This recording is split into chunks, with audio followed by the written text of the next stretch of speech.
Good evening. Welcome to the October 6th school board meeting from Northwest Local School District being held at Colerain Middle School. I would invite everybody to rise and recite the Pledge of Allegiance in honor of our flag and our country. I pledge allegiance to the flag of the United States of America and to the republic for which it stands, one nation, under God, indivisible, with liberty and justice for all.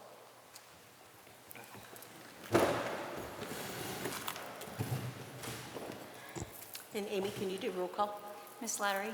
Here. Mr. Heather? Mr. Detzel? Here. Mr. Gilbert? Here. Mrs. Taube? Here. And I will read our mission statement. The Northwest Local School District will create a responsive learning community where all students are valued, challenged, and guided along a pathway to success. And if I can get a motion and a second for the agenda adoption. So moved. Second. And any questions before we vote?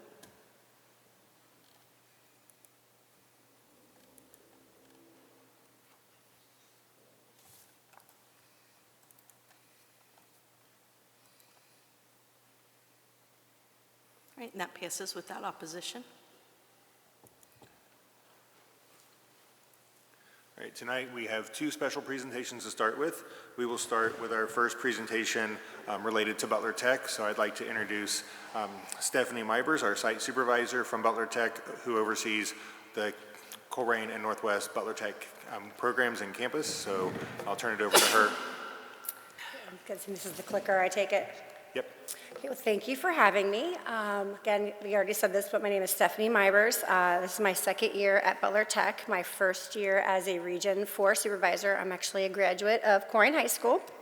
So I'm briefly just going to go over, I thought, some points of discussion might be just our Butler Tech timeline in general. This past week, we visited both Northwest High School and Colerain High School. All sophomores. We gave presentations to both groups of sophomores throughout the day on Monday and Tuesday to describe to them our process for applications for our campuses, gave them a rundown of the timeline, when they're supposed to be applying, when should they be expecting answers. Right now, what we are doing is we would call this like our recruitment season. So the timeline you see on the screen is very brief. There's lots of weeds that you could go down, but I think this is just a good way of giving you an overview. Our application website doesn't open until November 1st, so starting in October, all of our satellite districts get visited by our recruitment coordinator, and they basically give a 25-minute presentation showing videos of all the campuses, highlighting all the different programs that Butler Tech has to offer, and then they have from now until mid-November to sign up for what we call career days. So students can pick whichever campus they would like to learn more about, and they can go on a field trip. It's not mandatory, they don't have to go. Not every sophomore just automatically gets put on the bus. They actually have to fill out a Google form, get a permission slip, just like you would most field trips, and then they all get a lanyard and they all get shipped off to the campus of their choice, and then they get a tour, lunch, and they walk around and they get to visit all the teachers and the labs and the programs that are at that campus.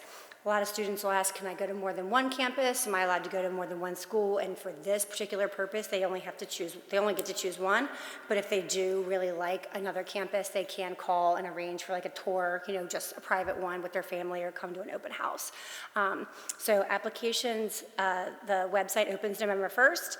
The deadline closes January 31st. Now this lottery is a process for both Butler Tech campuses and the Northwest local programs.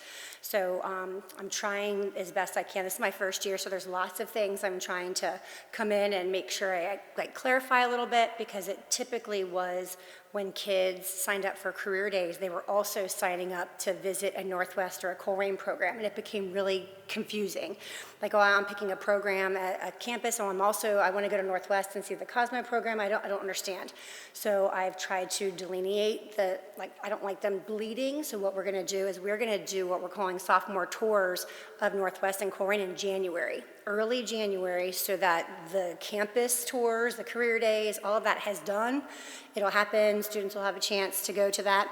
we'll have Christmas break, Thanksgiving break, and then the week we get back from the winter break, the Colerain and Northwest students will have a chance to pick a program at the opposite school that they want to visit, and then there'll be a day where they actually just visit the programs that are in their own high school. They used to call those exchange days. I'm trying to change the verbiage to more sophomore tours, because the more you put like career day, partnership day, exchange day, again, they kind of all mesh in your head. So right now we are ramping up the career day recruitment. Kids are filling out Google forms, and we're getting them permission slips. After January 31st, the applications are all in, and then students will find out by mid-February whether or not they were accepted into one of the programs. And the lottery selection has been probably in place for about 2 years now. It used to be students were selected, and it was almost like a college application process where there were essays and lots of different qualifications, but now it is strictly lottery, where there is a percentage from each of the satellite schools that is given spots at all the buildings. So it kind of levels the playing field a little bit, and that's when they find out about those programs. And then we've newly instituted what we call Acceptance Day. This will be the second year that we've done this, where after students accept, because they get an email saying, you've been awarded the, spot at this program, they have to accept their spot, or else it goes to the next student. So we've embedded this April 24th day that's called Acceptance Day for students that did choose to become a part of a program.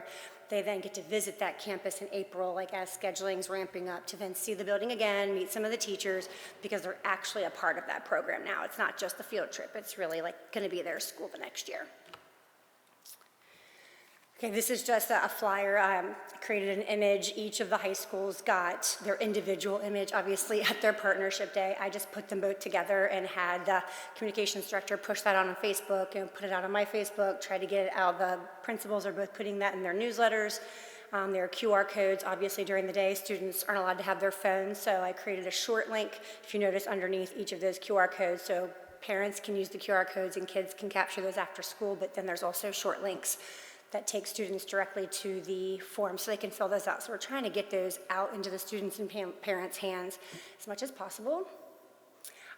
This image, I kind of created this image because, again, I think there's a lot of confusion as to what programs are offered at Northwest High School versus what is offered at Colerain High School. So I tried to use these little icons, little images of the mascots to show you the programs that do not have any icon next to them just mean they're at both schools, that there are opportunities for that program at both schools.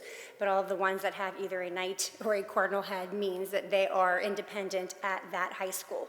Every student has the opportunity to go to the opposite school for that program, but I just thought that sometimes people are like, well, I'm not sure which school Cosmo's at, or I'm not sure, what school healthcare science is at. So I thought that that was a nice image just to be able to show which of the programs are represented at either of the high schools.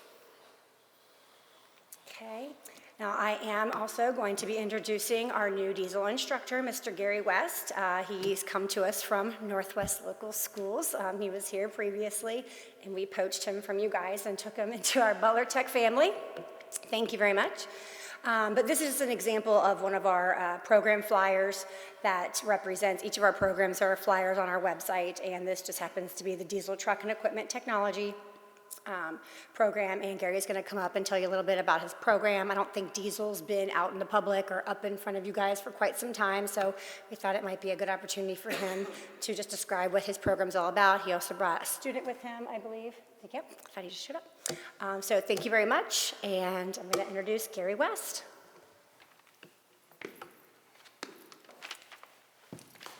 Good evening. I am Gary West. I'm the diesel tech instructor for Butler Tech at Colerain Career Center. I don't have any cool slides, but I would like to tell you about the program a little bit. During the the diesel truck and equipment industry is an evolving industry. As trucks and heavy equipment become more complicated and sophisticated, there's a demand for qualified technicians to enter the workforce.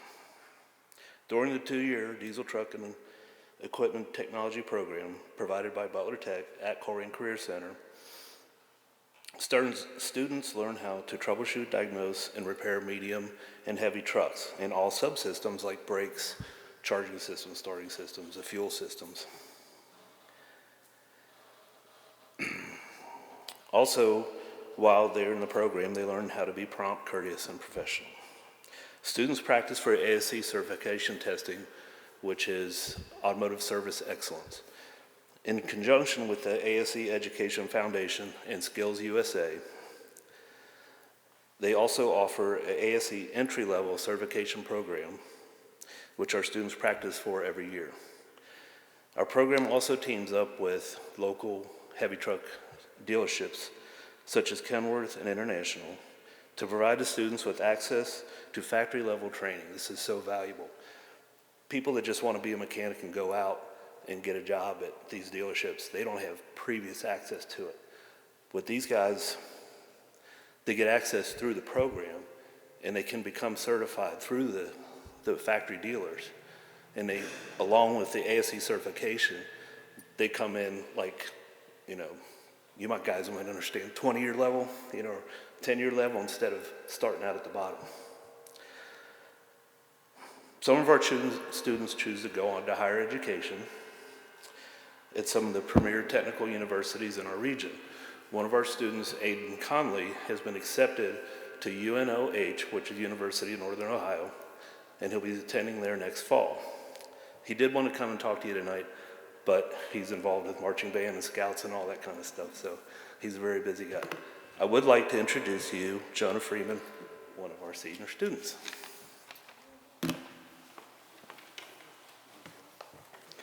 Hello, my name is Jonah Freeman. I'm from the Butler Tech Co-Ran Diesel program. This program has impacted me a lot. I came into this program not knowing much about cars/trucks. Now I could probably tell you about how cars work and how I can fix them and diagnose them and tell you what the problem is. I am interviewing with the City of Cincinnati for a job/co-op this year. This career path has started off as a good pay.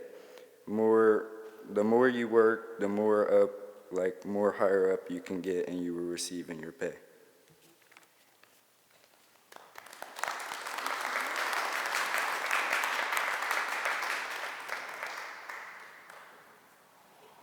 Presentation, that was very informative. Did anybody have any questions they wanted to ask? Gary, where were you working at before you got hired through Butler Tech? I was working for the district in the maintenance department. Okay. We've talked at the quarry. Yeah. I just want to let everybody know. And we're thankful that even though you took him, you kept him within our district. Yes, that was the bonus, actually. Are there any behavior requirements? I know you said it's a lottery, but is there anything that we look at for students before they get accepted into programs? Do you know? The counselors have to approve their transcripts. Okay. They have to have 5 core credits to be able to, so technically they'd be like right now they're mid, they won't have to earn any sophomore credits, but they have to have 5 core credits to be able to apply in our program, but. And apply on time. Yeah. Okay. Apply on time and have the minimum number of credits. Okay. Do all of your programs have waiting lists mostly? Over half. Oh, wow. There's half that don't. When you say all the programs, that includes the programs here at the Yeah. centers Oh. and the campus program. Yeah. There's more popular ones that obviously do because the local industries in Southwest Ohio are in-demand industries. So welding is going to be a wait list. Engineering is going to be a wait list. Things like machining, while it's a really strong demand, there's no wait list in machining right now. Okay. You guys have one of our 2 machining labs in this district, one here and one on our main campus as an example. Okay. Thank you. And Mr. Detzel keeps applying for programs, so you guys got to keep him out. I keep trying. We have been trying to encourage our kids, if they do apply, let's say for the Cosmo program at main campus, DRL, because it is very popular and has a wait list. I've been trying to get the message to them that they should also be selecting the Northwest Local Equivalent program, because although a lot of students just assume there'll be room for me, if I don't get in over at DRL, this will just have room for me. That is not always the case. So our healthcare science, Cosmo, for example, sometimes those even close out. So we're really trying to make sure that our students, because you can put a first, second, or third choice.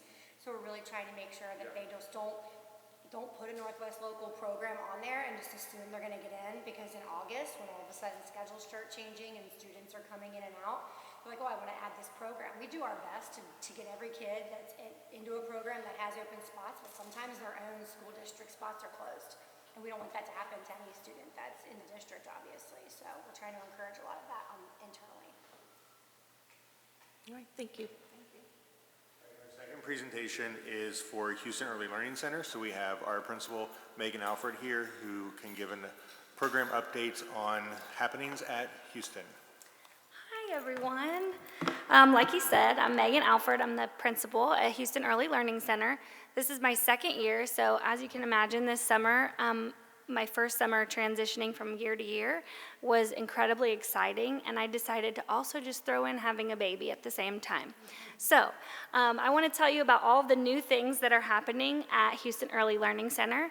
While yes, it's been kind of a curveball to navigate, we have done so really well, and I feel like we've come out of the gate with a really strong start to our school year for our little people. I know we're scaling down from Butler Tech all the way to people below your knee, but I know you can follow me. So we're excited to welcome our new OP5, Lisa Turner. She joins us this year, and she jumped right in. As you can see from the previous slide, there's lots of newness going on, and she just took that right on. So after working with older students for the last 5 years, she realized she had a passion for working with the younger population and supporting them and their families. She's incredibly excited to be around our smaller children. She came to us from Finneytown, where she was working on their secondary campus, and she lit up when she came for her interview. She was so excited. She came during one of the most crazy parts of the day, which is dismissal, and there's lots of little people who need to be escorted in lots of different directions, and she fell in love. So she was really excited when we offered her the position, and like I said, she's jumped right in and become one of our own. We have a new location, as I'm sure you're aware. We stole the location from these fine people. They let us move into their home, and I hope that they think that it looks great and wonderful and that we've done a really good job.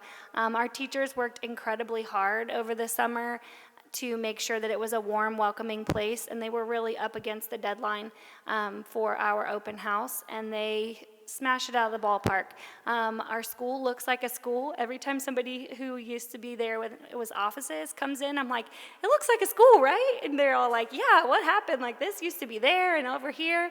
So it's good to see students in the building and things on the bulletin board, classrooms decorated, and most recently we put in some sensory paths on our floor and some lines to keep our kids online in the hallway, which is important. So we're thrilled to announce that we have a new location featuring bright and spacious classrooms, much more space than probably some of the people who had their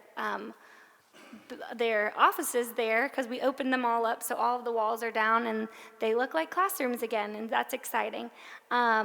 And I wanted to just put a little plug. If you know anybody who's looking for a gold-rated preschool, Houston Early Learning Center is the place that you should send them. We're enrolling now.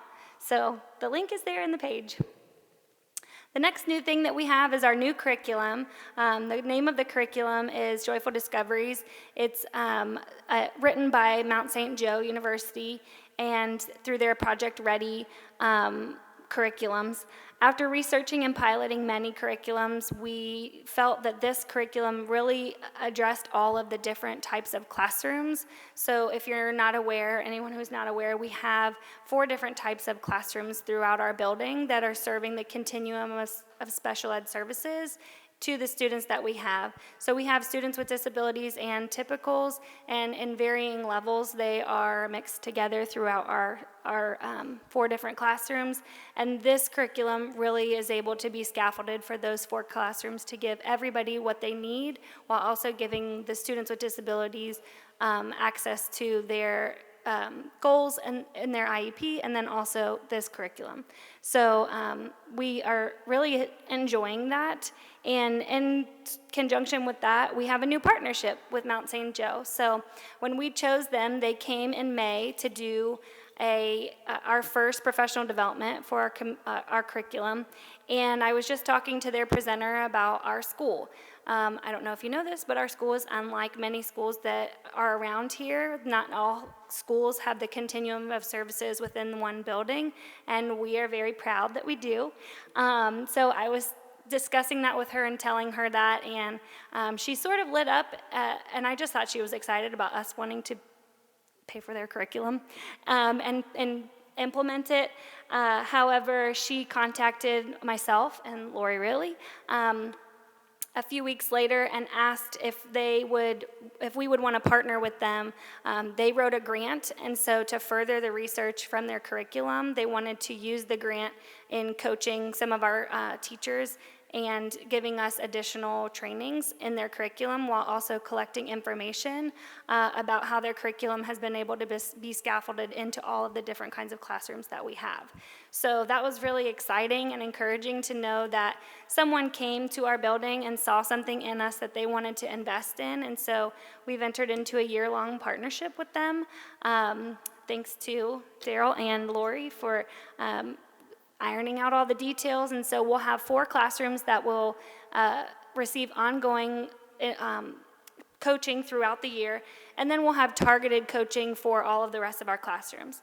So we have 10 classrooms, 4 of them will be coached, and each one of those 4 represents the different types of classrooms that we have throughout our continuum, and so those teachers will become the masters in that kind of classroom, and then they'll be able to coach their other classrooms that we have as well. So it's really exciting.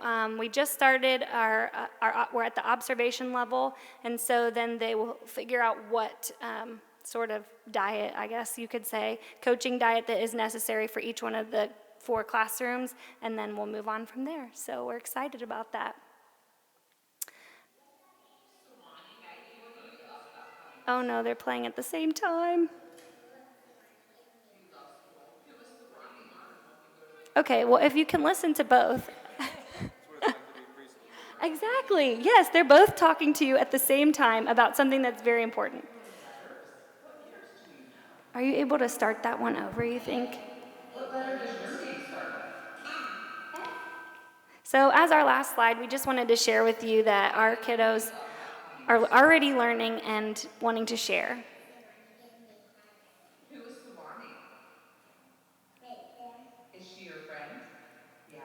Have you learned anything at school? What did you learn? Letters. You've learned letters? What letters do you know? A. What letter does your name start with? M. M. Good job. Do you know the rest of your letters? Okay, spell your name. M-A-G-G-I-E. You are a rock star. Great job, Maggie. Good job, Maggie. This is her friend she was just talking about. Sawani, what have you learned at school? You love school? Yes. What do you learn when we go to the carpet? What do we talk about on the carpet? Rhyming words. Do you know any rhyming words? Tell me 2 rhyming words. Same and tame? Do you know any other ones? Can you tell me a word that rhymes with mouse? Mouse, house. Awesome. Can you tell me a word that rhymes with can? Can. Wow, you are good, so good at rhyming. Great job. So as you can see, we're already learning stuff and growing. Both of these girls were at our school last year doing their 3-year-old year, and this year they'll do their 4-year-old year, and they're both in a kindergarten readiness classroom. So thank you for your time. Does this program involve any student teachers coming from Mount St. Joe as well, or? It doesn't, that's not part of the partnership, but I've told them that we would love to have some of those student teachers in our building. We did have some student teachers from University of Cincinnati last year, and the feedback that we got was that they absolutely adored being in preschool, which who wouldn't? Congratulations on your baby as well. Thank you. I'm coming to visit in a couple weeks. I'm excited to see. I'm so excited that you'll be there. I'll show you a picture of my baby when you come. Okay, sounds great. Thank you.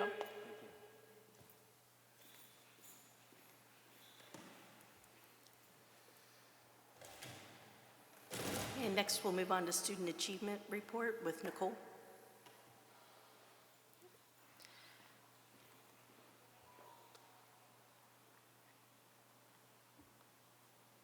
Oh, you have that's the wrong one.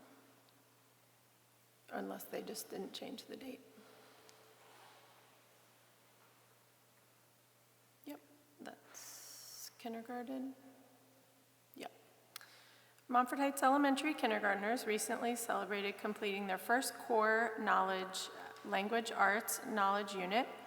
CKLA is the district's reading program that helps students build strong vocabulary, background knowledge, and comprehension through engaging, content-rich lessons. To mark the end of their nursery rhymes unit, our classrooms were transformed into themed stations like Jack Be Nimble, Candlestick Hurdles, and Humpty Dumpty Egg and Spoon Races. And at Struble Elementary, we see Mrs. Strom's fourth grade students, and they've been busy exploring how fossils are formed. Students learned the difference between mold fossils and cast fossils and created their own models using Play-Doh. And the Struble Blue Jays are working hard to strengthen their reading skills. The following students or a group of students in grades K through 5 were recognized with a special shout out in the morning announcements and received a positive phone call home for their outstanding effort and progress in the Lexia Core 5 program. And on to Pleasant Run Elementary. Pleasant Run is proud to recognize students who are making great progress in the ZERN, a supportive math program that reinforces classroom learning. Each mission in ZERN includes 8 to 20 lessons, and students must master each concept before moving on. And I was just there, and they had proudly displayed their awards outside in the hallway, so you can see that they are excited to be mastering those lessons. At Corrine Middle School, our students in Ms. Ottenjohn's ESOL classes, which support multi-language learners in developing English speaking, reading, and writing skills, recently participated in Taste Test Day. They sampled a variety of fall foods and practiced using descriptive adjectives to express how each one tasted.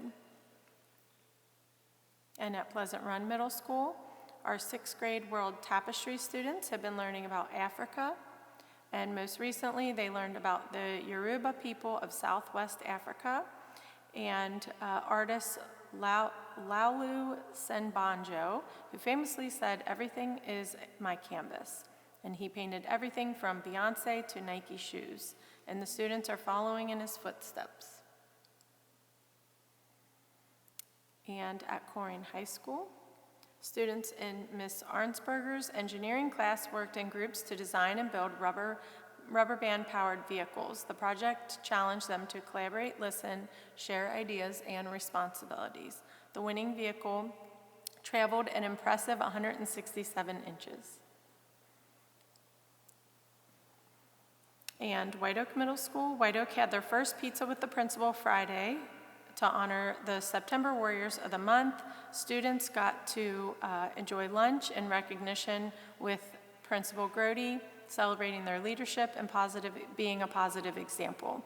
And the school would like to thank Montford Heights United Methodist Church and La Rosa's for sponsoring this event. At Corrine Elementary, 5th grade Taryn Gee was very excited, and she got to be principal for a day. Taryn joined an instructional meeting, visited every classroom in the building, helped with lunch duty, enjoyed positive interactions with students and staff.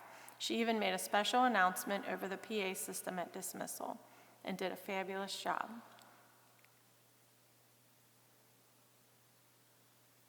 At Taylor Elementary, Taylor's YMCA program, also known as Y Kids, showed great responsibility and school pride by helping clean the playground after school.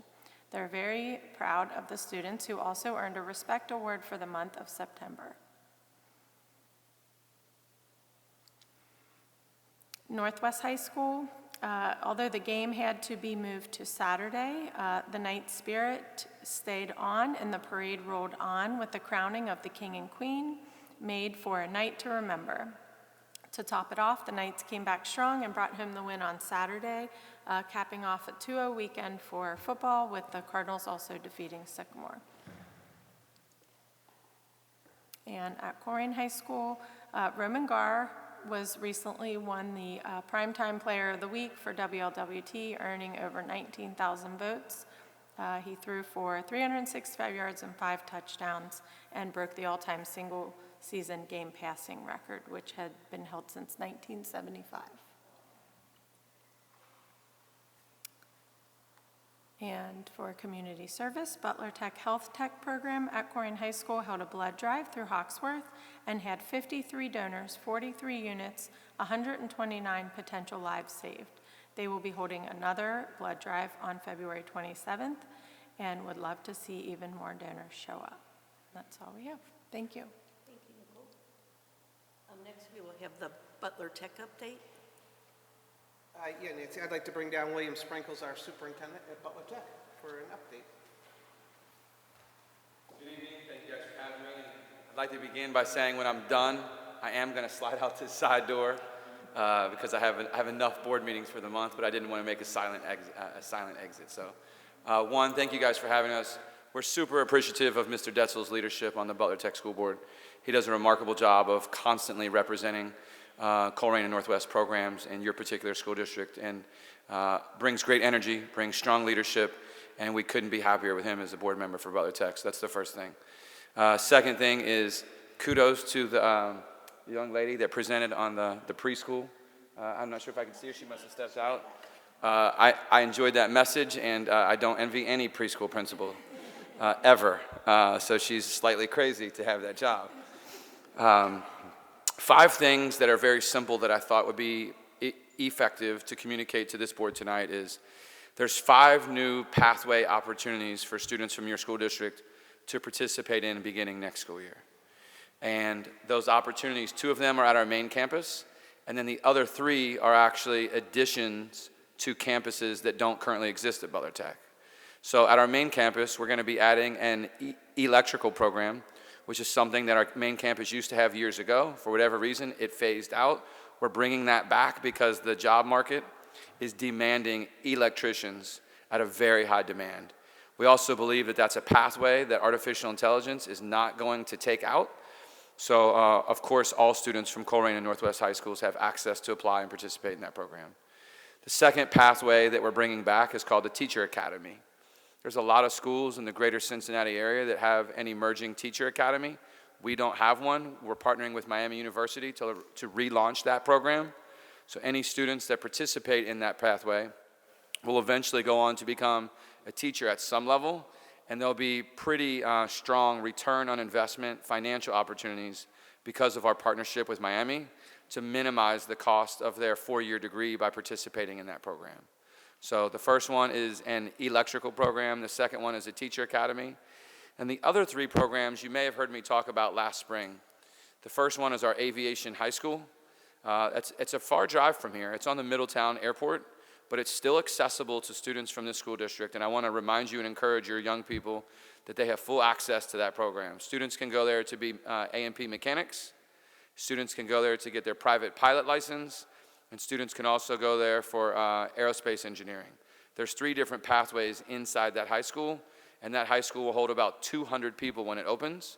And we're going to cut the ribbon on that particular campus most likely in February. So members of this school board will be invited. Your superintendent and his leadership team will be invited. And if any of you can make it, we'd love to have you at the ribbon cutting for that aviation high school. Secondly is in Hamilton, which is not as far as Middletown. If you just keep going up, on the Miami University Regionals campus, we are opening a brand new advanced manufacturing high school that'll be 150 students. It's very similar to the machining lab that is inside Colerain High School. It has that type of feel to it, but there's other programs. So there's going to be engineering in there, welding in there, IT in there, and then those 3 programs are going to mix to focus on a lot of robotics and automation. That program is endorsed by Miami University, so any young people from the Colerain or Northwest community that go there, they have their choice of taking 1 class for college credit or all of their classes for college credit. So we're not forcing them to do a one-size-fits-all model. We're going to allow the young people to take as little or as much as they want of college credit courses so they can choose to lower the overall cost if they choose to matriculate to a 2-year or 4-year degree. So there's the aviation campus, there's the advanced manufacturing campus, and even in your slideshow tonight, we talked about one of the medical programs, the healthcare programs that's inside Colerain High School. You all have a lot of young people from your district, Northwest and Colerain High School, that actually go over to our Bioscience Center, which is our medical campus. We are doubling the size of that campus at the beginning of next school year. So it'll go from 350 students to 700 students.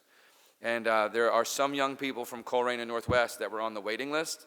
Our hope is to get more of those young people into those programs on that campus by doubling the number of seats and doubling the number of programs. So a quick review, 2 programs at our main campus are the Teacher Academy and the Electrical program. And then in the middle of this year, January 1, we're going to open the doors to our Aviation High School and to our Advanced Manufacturing Center High School. And next year in the fall, we open the doors to doubling the size of our Bioscience Center. So those are all Butler Tech's efforts to start dealing with the wait lists that you all asked about earlier. It won't solve all of the wait lists, but it'll definitely put a dent in them. And we couldn't be happier with the cooperation and the communication on a regular basis from both the administrators and counselors at Northwest and Colerain High School. They're fantastic to work with. We love the students from your particular communities. They bring a ton of energy to all of our programs, no matter where they go, and we couldn't be happier to have the Colerain and Northwest family as part of the Butler Tech footprint. So thank you, and before I leave, if there's any questions, I can gladly answer any questions about the new programs that I spoke about, existing programs, or if you have any other questions for that matter, I should be able to answer them tonight. Sir. With the aviation program up at Hookfield in Middletown, I'm a private pilot. I'm just curious, does the student have to pay for his flight time? I mean, that's very expensive. How is that covered? 2 ways. Some students do pay independently with third-party companies, and those third-party companies are giving discounted prices to the students because they're enrolled at that particular campus. And then you're going to see 2 emerging scholarships that will come out to help cover the cost or lower the cost for certain students. Okay. It is one of the few programs we offer where the cost of the program is not covered directly, but we do provide some of the initial training and some of the initial opportunities. But you are correct. That's in fact, it's the only program of our 35 campus programs that we don't fund the full cost for. It is expensive, you are correct. Very. And I do not have a plane for anybody to borrow, so. It's a great question. Thank you for that question. Sure. Any other questions? Yeah, we had our meeting out at the Butler campus, that one. The Bioscience Center. The Bioscience, yeah. Yes, sir. I was speaking with the administrator out there. I work in radiology, and Yes, there sir. is a major staffing issue. Yes. The hospitals are now opening up the opportunity for what they call GXMO, General X-ray Machine Operator. It's a course that you can train without going to the full Yes. 4-year program. Yes. And I was speaking with the administrator. I said, if you dovetailed that with your medical assistant or your health technology program, these people would be, I mean, you guys have great hiring records to begin with, but they would grab these people in a second. So I do recall you talking about that on the night that we visited, and since then, what has happened is a couple of small puzzle pieces that are important to communicate. Usually, the old school model is you have to offer a 2-year program or a 1-year program. The state of Ohio now allows career tech centers to offer a program where you strictly earn the credential, which means as quickly as you can acquire the credential, then you complete the program. So what that allows our adult education campus to do is they're going to be bringing in programs. Sounds like there's a party coming in, right? They're going to be bringing in programs to the bioscience campus because we also have a medical division or a healthcare division in our adult education campuses, and they're going to be bringing in programs like the one you just mentioned, where young people can earn credential-only opportunities and get in and get out and get a job right away. That typically is a great entry point with salary and benefits. And some of those entry points in the medical fields, I would even call them mid-level hires. Like the salary and the benefits that they pay are better than typical entry-level wages. So you are correct. I don't have the answer on that exact pathway, but our adult education healthcare team is currently exploring short-term credentials that will be offered at that campus. The large health networks are creating their own programs because they can't find anybody. And then, from what I understand, if you're in their program, then you're committed to employment at their location, which is, you know. It's a great pipeline. Yeah. How long does that take to get your credentials if that's all you're doing, like what Mark was asking? How long would it take, say if I signed up today, how long would that take to get the credential? So every credential is radically different. For example, an entry-level healthcare credential like STNA, if you go full-time, you can get it in 2 weeks from our adult education campus. There's other credentials that you have to go for 120 hours. So it depends on the quality of the credential, and it also depends on how our adult education campus chooses to offer it. But what they typically offer is they offer a compressed timeline, and they also simultaneously offer a slightly stretched out timeline. So most credentials you can get in a short version, a more compact version, or they'll stretch it out and offer it over time. The strategy there is some people can't afford to take off of work. So they don't have 2 full weeks, so they have to spread it out over 2 or 3 months, whereas other people have the opportunity to not work and get the compressed timeline to go right into the workforce. Great question, Jim. Yep. Thank you for that. Both of those questions are fantastic questions.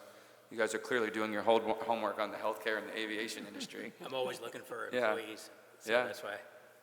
Any other questions we can talk about? Also like to say thank you to Mr. Yater. He's been fantastic. He and I have communicated over the last couple of months on a variety of just informal leadership things that we've connected on, and just want to appreciate him for his prompt communication, his swift communication. He's always responsive, and we have a super strong relationship, I believe, in my first year as superintendent. So, Daryl, thank you for welcoming me tonight, and thank you for the strong communication as far back as last spring, sir. We've always had a great partnership with Butler Tech, and we're glad to extend that partnership to you, so it's been great. All right, don't be mad at me, but I'm going out the side door. Thank you very much. Stephanie's coming with me. Thank you, guys. Thank you. And next, we'll have legislative update with Mark. I had a really elaborate legislative update, but I thought, I'm not going to read that. I'm going to bring a senator to the board meeting. So I would like to invite Senator Blessing to come down and give us some updates.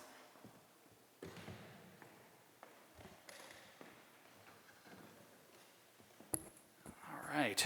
Well, I was listening to some of that before there, and in particular with respect to kids becoming electricians, and it wasn't that long ago that a lot of folks were telling people to go into computer science, in which I do a lot of work, and now it seems like with AI, that advice didn't age so well.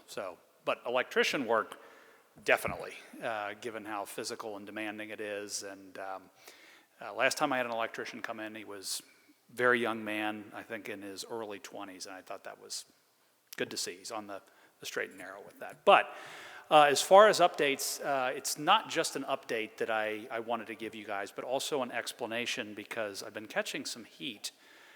We had an override vote this past week at the state level. This was item 66. So the governor vetoed a provision in this most recent budget, which basically got rid of emergency levies, substitute levies, blah, blah, blah, blah, blah, and really consolidated things down to 2 types of levies. You can either do basically a renewal or a new money levy if you're dealing with property taxes. This didn't affect income taxes.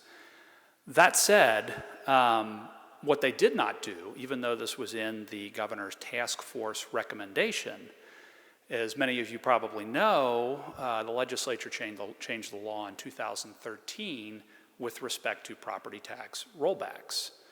So the state of Ohio, for a number of years, would pitch in 12.5% for a number of levies. That was grandfathered in 2013. So what would happen is if you continue to renew one of those so-called vintage levies, you still get that property tax rollback. But after this override, that is not going to be the case. So any school district within the state of Ohio that has one of these vintage levies that Presumably, I think a number of them would have wanted to continue doing that. If they didn't, no worries, that's their choice. You will be prohibited from doing so. Now, you might think vintage levy, property tax rollback, what does that mean to me? So if you have one of these levies, and let's say this were occurring in Northwest Local School District, and that current levy, a taxpayer is charged $100 per year, we'll say that. The way the rollback would have worked is the school district would have gotten $100, of course. The local taxpayer would have paid $87.50. The state would have paid $12.50, hence that 12.5% rollback from the state. Now, if the school district wanted to do that exact same levy, exact same millage, they'd still get their $100, of course, but the local taxpayer would be on the hook for all $100 of that. The state would no longer be involved with that, so though the state saves money, local taxpayers are going to pay a little bit more with that. And that's something that I think confused a lot of people when they were like, why would you vote against property tax relief? I'm like, it's really not property tax relief, at least to the extent that I don't understand, or that I understand it. I mean, I guess the state saves money, but from a local taxpayer standpoint, they're going to be paying more for basically the identical levy. So it's something I think we need to bring up. Beyond that, we have 3 more property tax related vetoes that I think are right now kind of likely that we override them. And I will tell you here, as I just said with item 66, I'm a no on all 3 of them. And I'll tell you why. Now, in the end, they might not all get overridden because there are, you know, even if some of the property tax task force recommendations kind of reworked some of these things, they might fall by the wayside. But either way, it's something that I think you guys need to be on the lookout for. I think the next one is with respect to the 20 mil floor. And it's my knowledge or my understanding now that Northwest Local is on the 20 mil floor for at least one class of real property. I think it's residential and agricultural. What's happening is that all the levies are being included in the 20 mil floor calculation. The net effect of that is effectively like saying the 20 mil floor is not 20 mil floor anymore. It's more like 14 mils. Just as an example there, because what you're doing is you're adding more levies to it, pushing you further away from the 20 mil floor. So the next time that you know, we go through our reappraisal cycle, which I believe is in 2026, you wouldn't be at the floor anymore. You would just continue to drop, even though you might have seen an increase having been on the floor. Now, I understand that people have complained in Columbus that, well, we don't like unvoted tax increases. That's one of the reasons that they'll use against the 20 mil floor. And I can't appreciate that, but the task force also did recommend that, hey, look, you know, you can't pull the rug out from underneath the school districts here. If you're going to do a reform like this, you need some sort of glide path where a new levy, for example, that wasn't or wouldn't have been under the 20 mil floor before, until you get to that point, everything that you have now still counts for the 20 mil floor. It's only when these things change can you include it. So I think that would have been a reasonable change. I would hope the General Assembly would take me up on that idea, take the task force up with that idea. And by the way, many of you probably remember former Representative and Senator Bill Seitz was the vice chair of that property tax task force. He's well aware of the issues that item causes. But be that as it may, the 20 mil floor I think is somewhat misunderstood from the standpoint that I get it that people do not want to see that unvoted increase, but at the same time, philosophically, 20 mil floor is in place because there's an understanding there's a state and local split between school funding, and by definition, if you are at the 20 mil floor, you have the lowest possible taxes you can get before getting to the 20 mil floor versus some of these school districts that might have effective millage rates of north of 40 mils. So something to keep in mind and something that will definitely impact this district. Beyond that, there is the cash reserve veto that had the cash reserve limit at 40%. There were some nuances to that piece. It did change going back and forth between the House and the Senate, but I could see that being overridden quite easily. And you have the same problem that, and again, I don't know what Northwest Local's cash reserve balance is. You guys can probably explain that to me at some point. But if you are above this cash reserve balance, the County Budget Commission will reduce your rates to ensure that you get that cash reserve balance below 40%. And I can understand it where, I have a number of colleagues that will say, look, you shouldn't be having these, cash balances of 100%, so on and so forth. And there are some school districts that do have cash balances that high. Well, and they'll of course point to the state and its rainy day fund being, 10% or less. Well, the state has the advantage of, if we really had to raise revenue, we could, simple majority, increase income taxes, sales tax, commercial activities tax, financial institutions tax. School districts are at the mercy of state funding.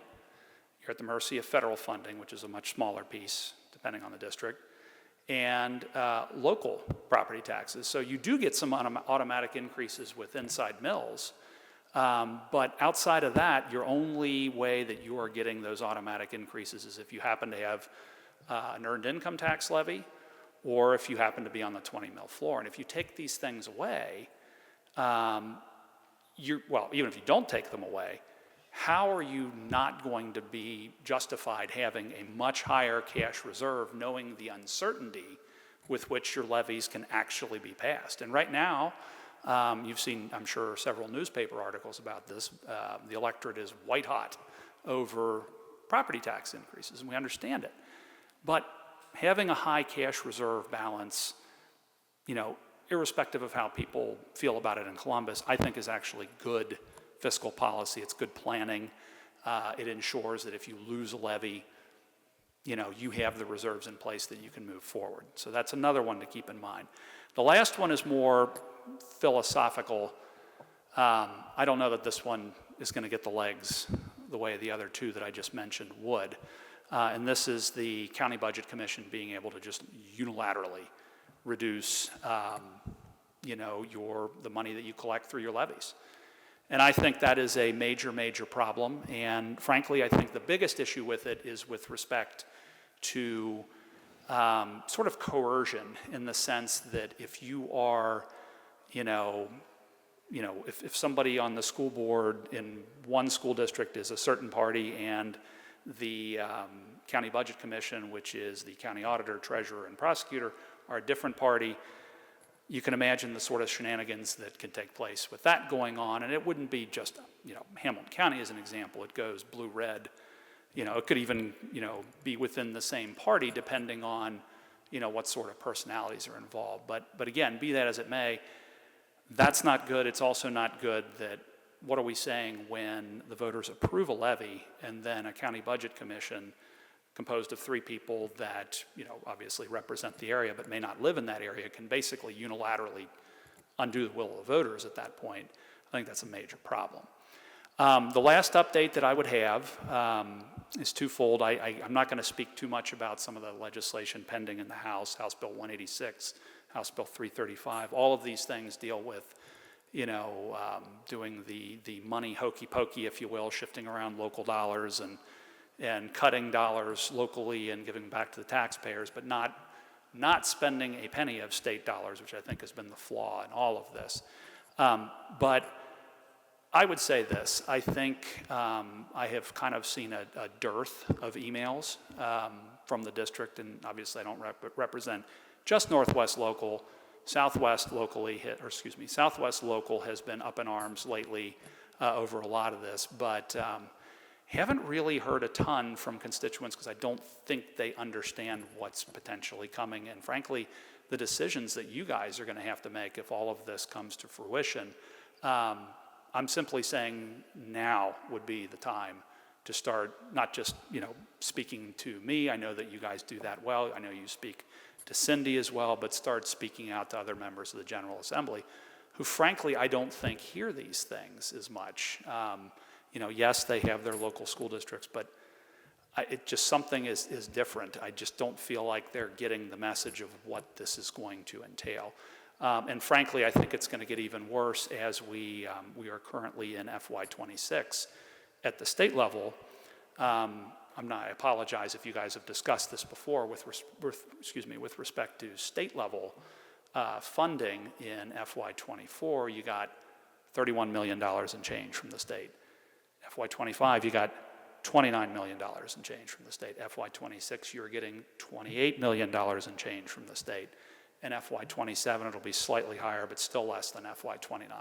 So you're getting squeezed at both levels. So again, I'll just reiterate, now would be a good time to speak out on that. And I guess with that, I'll try to answer any questions you guys may have. Jim. The DeGroff decision 30 years ago said it was unconstitutional for property taxes to pay for schooling. Why has the state legislators, like yourself, why has nobody even done anything about that in 30 years? And it just seems like it's an attack on public schools, what the state legislators are doing.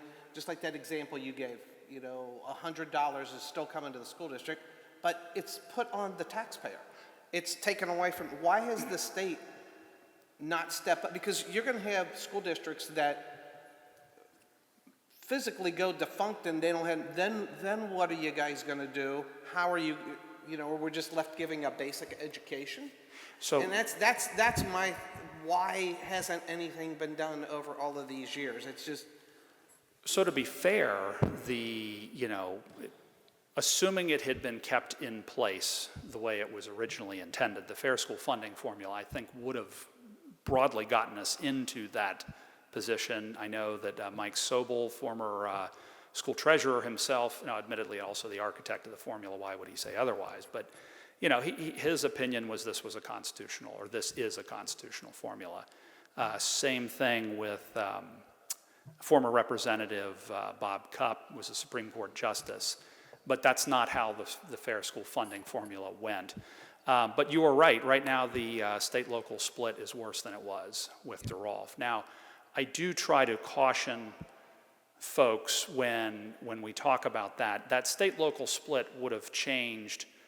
When you have a big spike in property taxes and state-level funding is flat, even if it were high, it's going to make it look worse than it otherwise would be. So I did tell some people when they were complaining about that, like, hey, be careful because the state could cut the local dollars and it would actually make the split look better, which obviously is not helpful because, to your point, the net effect of doing effectively that, which is trying to do all the property tax relief on the locals, is you're going to have more school districts on fiscal emergency. Mm-hmm. As you pointed out, you're going to see more levies. You're probably going to see a number of them go to earned income tax levies at this point, because at least then they can collect increases. But I think this cycle more than ever, I think members are quietly coming around to the fact that school funding is in fact property tax relief, in the sense that if we were to do the entirety of the Fair School Funding and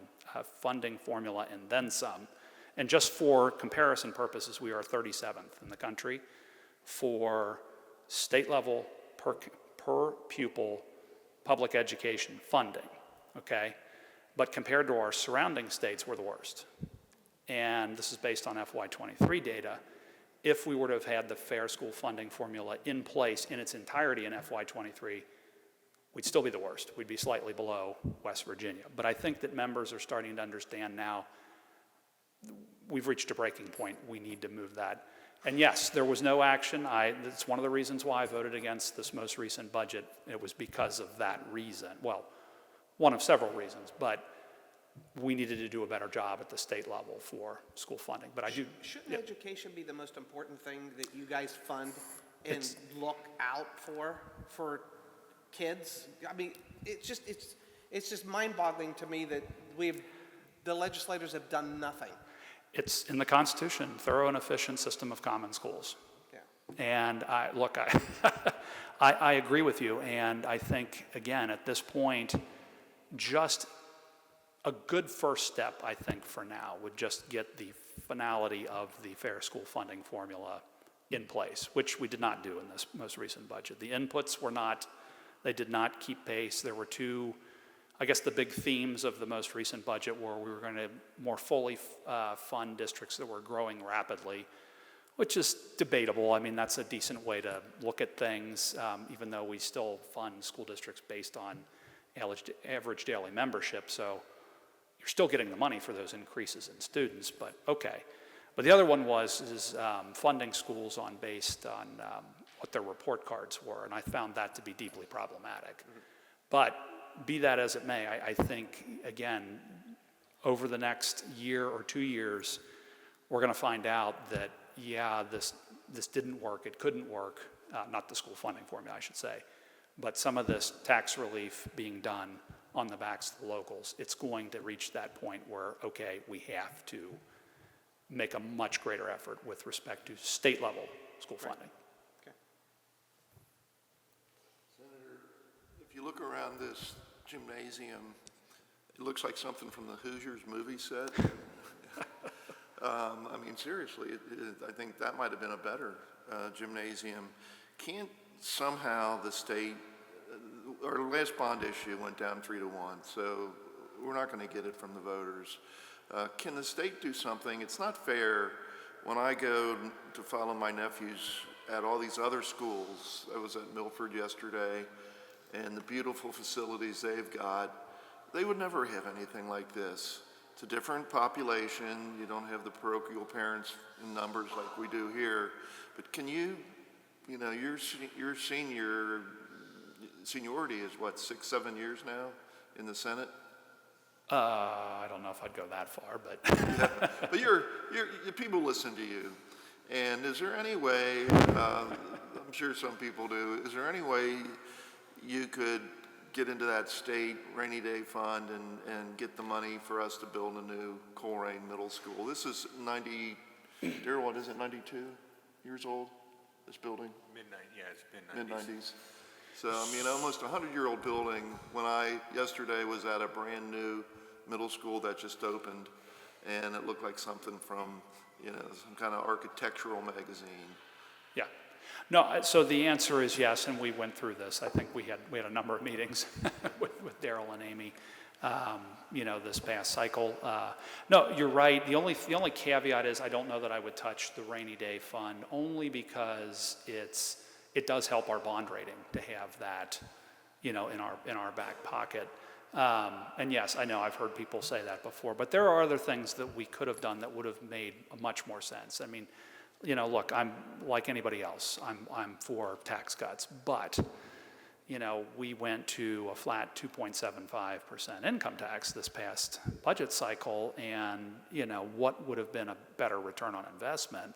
I think it would have been doing what you were saying with respect to Ohio Facilities Construction Commission and doing a lot more building up the better school facilities. I mean, it's not just that it sends a message out, like we have modern facilities for our students, but people forget that that's also going to generate a significant amount of jobs from a construction standpoint. Admittedly, it's temporary, but I think that goes further than the income tax cut would have. But the answer is yes. But unfortunately, like one of my colleagues, likes to say, is like it's a choice. But are we willing to make that choice? I certainly am. I have, plenty of colleagues. Representative Abrams absolutely would make that. We've talked about this on a number of occasions. She would too. It's just getting some of our colleagues to do the same thing. But you're right. We definitely need to do more on school facilities construction. How do you justify putting all that much more money into school vouchers, into technical schools, but not into our general public school funds?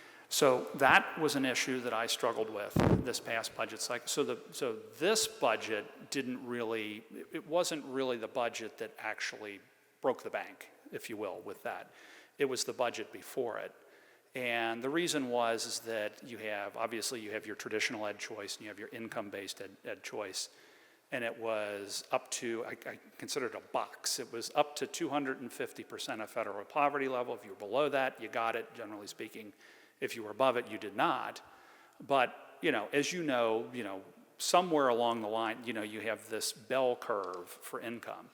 250% might be significantly below where the median is there on that bell curve.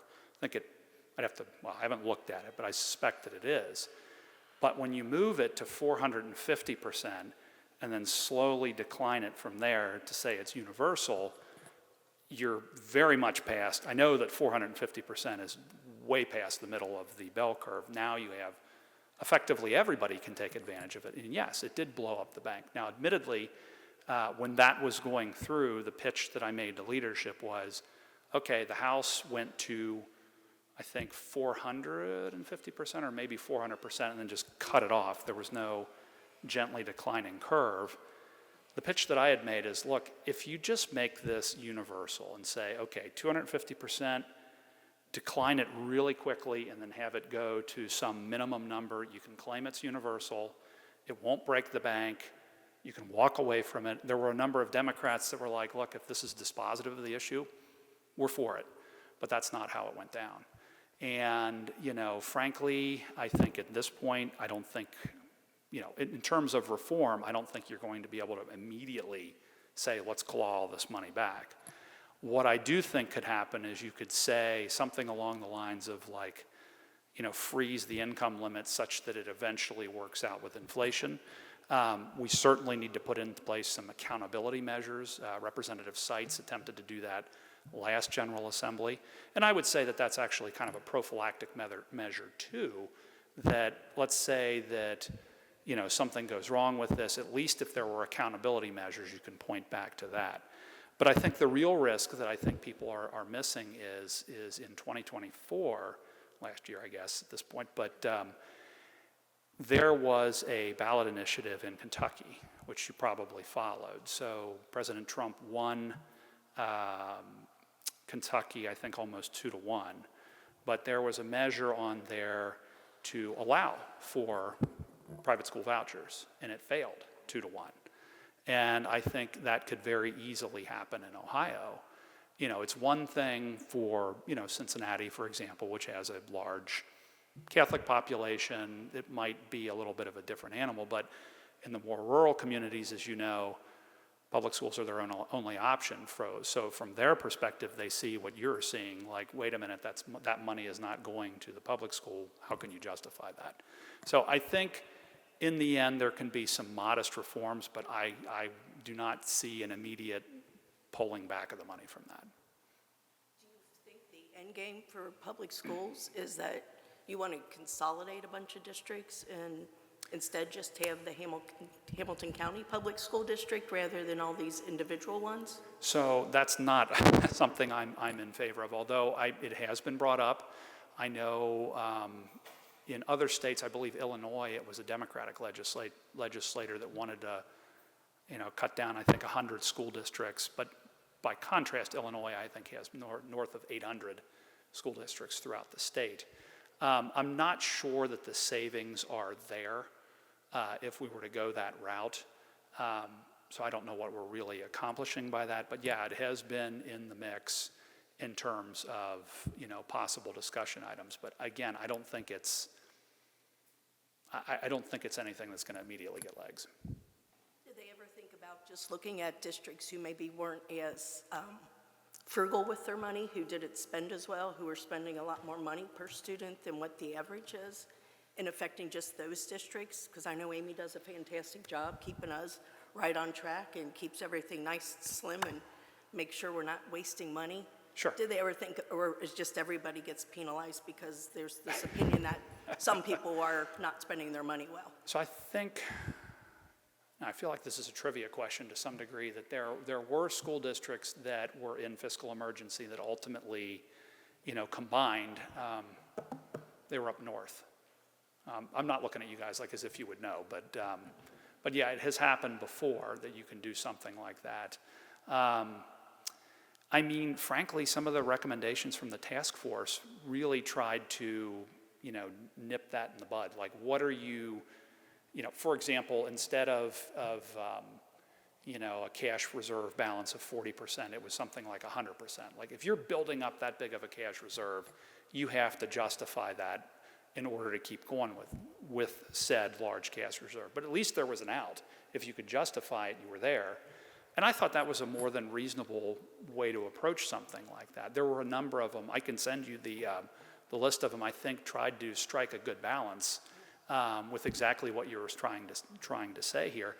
Not to mention that task force had, I believe, a couple of superintendents on it. Maybe it was a superintendent and a treasurer that understood that sort of thing and was like, we're willing to come to the table.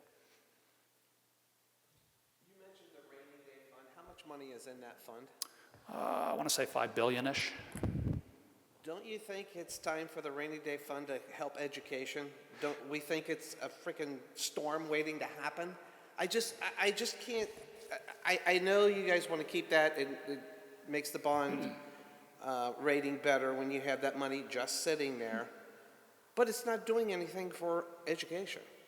It's just I don't know. I just find it just mind-boggling that somebody hasn't said, "Hey, let's give them 20%. Let's get it towards education. Let's help out public schools." And I just don't understand that. It just why we haven't done that. And my second question, I'll let you answer, is I've noticed in Pennsylvania and Florida, they want to get on the ballot to get rid of property taxes altogether. No. What happens if that gets on the ballot in Ohio and people say, you know what? We don't want property taxes. We're going to vote this down. Then what happens to public education? So which one do you want me to answer first? Either, it doesn't matter. Okay. Either one. All right, so we'll start with the rainy day fund. So, you're right. I mean, and you wouldn't be the first one to have mentioned that, we can use that for, school funding. The problem is it's kind of like one-time money for an ongoing expense. That's part one. Obviously, our bond rating is part of it as well.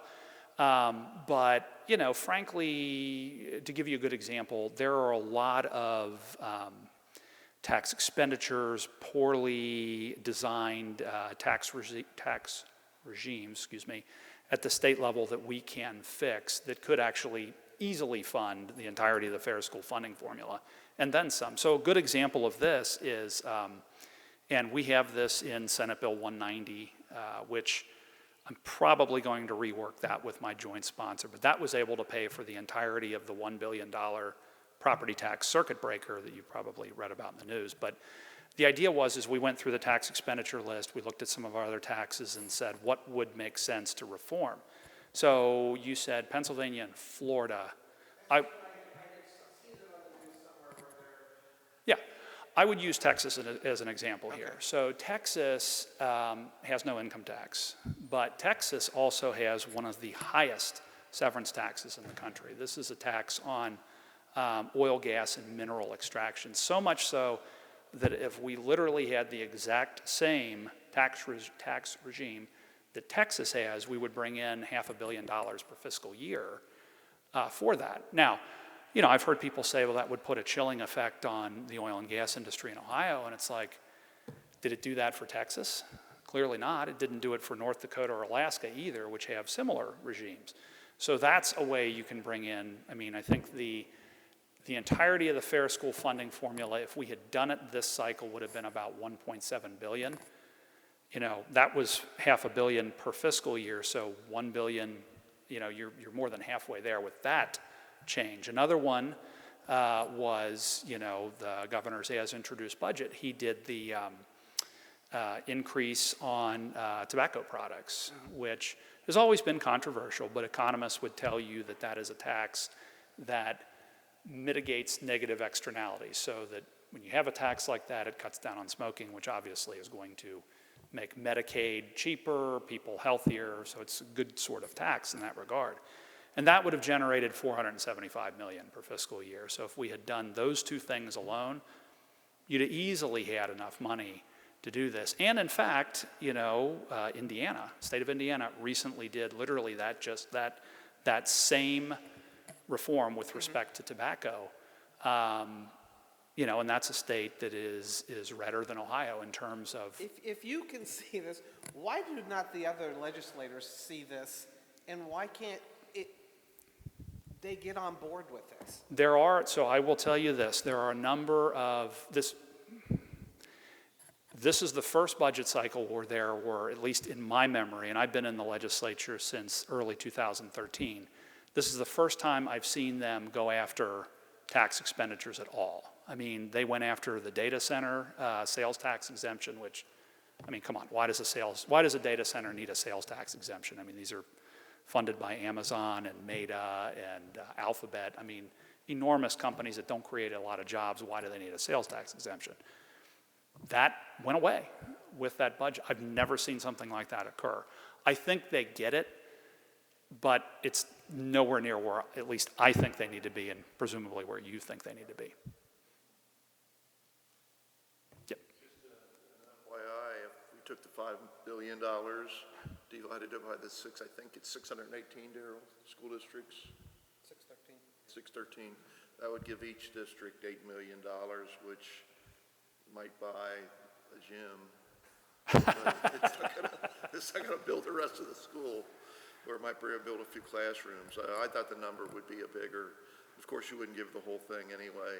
Well, I mean, with any of these pots of money, they're going to be divvied up with something like the state share index that, you know, poorer school districts are going to get more, wealthier school districts are going to get less. I mean, there was an argument to be made that, like, Indian Hill, for example, gets so little from the state. It's like, you know, why are we even a school district anymore? We could just do whatever we want without any rules. I mean, because we don't get any money from the state at this point. But yeah, it's not a lot of money when you think about that.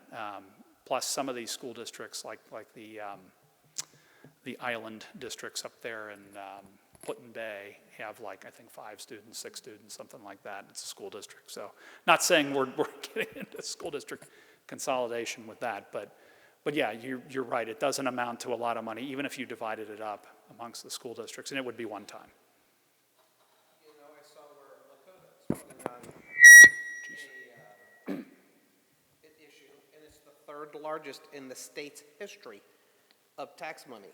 I just read this last week, and I'm thinking, what happens to, of course, that's considered a rich district, and they have plenty of money. What happens with that district? What would the state do to look at that if they don't pass that? Well, you know what I'm saying? The disparity is so large. yeah, there will be lots of difficult discussions, as I'm sure you can imagine. I mean, it'll probably amount to the school board saying, what are we going to cut? What are we going to try again? What are we going to, you know, what are we going to do there? And I think it wouldn't just be Lakota. I think you're going to see a lot more of that throughout the state, which is one of the reasons why I'm quietly confident that this, you know, even though, you know, I'm hearing like a trickle of, like, complaints, because most folks aren't really aware of what's happening right now. I think that's going to reach a fever pitch within the next year or two, is that exact same scenario happens. Because, I mean, do you expect them to vote yes on that? I mean, if it's the third largest in the state history? In the state's history of Yeah. I think levies it's, being put up. I mean, I mean, right now I know that people are extremely upset about property taxes, and to ask for something like that, I think it's going to be a challenge for them, to put it mildly. How's the signature effort going for the people who want to put the... I knew I forgot something. Yes, the statewide ballot initiative to end property taxation in Ohio. So, I mean, I wouldn't be surprised in the slightest if they got the signatures to put that on the ballot.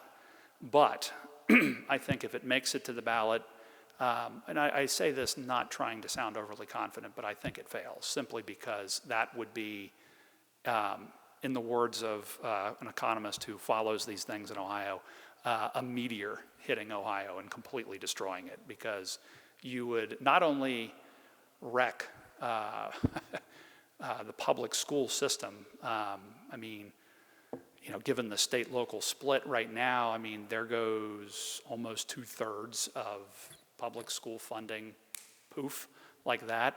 Townships, forget it. I mean, that's all they, I mean, for the most part, that's their only form of revenue.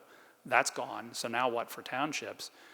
Cities, counties, you name it, with their property taxes, that would be a mess. And then beyond that, do we in Hamilton County, assuming that the state tries to make this up with, like, sales tax, for example, it would be a sales tax rate of 20%.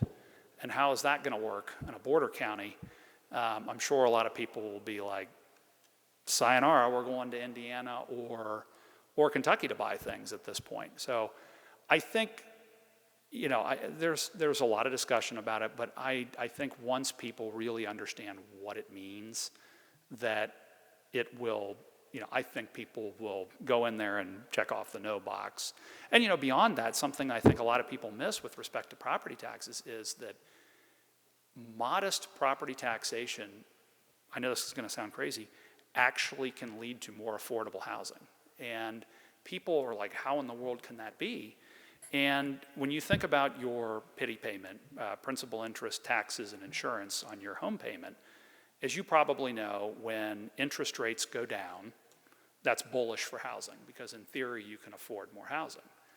So if we were to totally get rid of property taxes in the state, that's like drastically cutting interest rates, so people can afford a lot more housing. You would see home prices do one of these and go up significantly.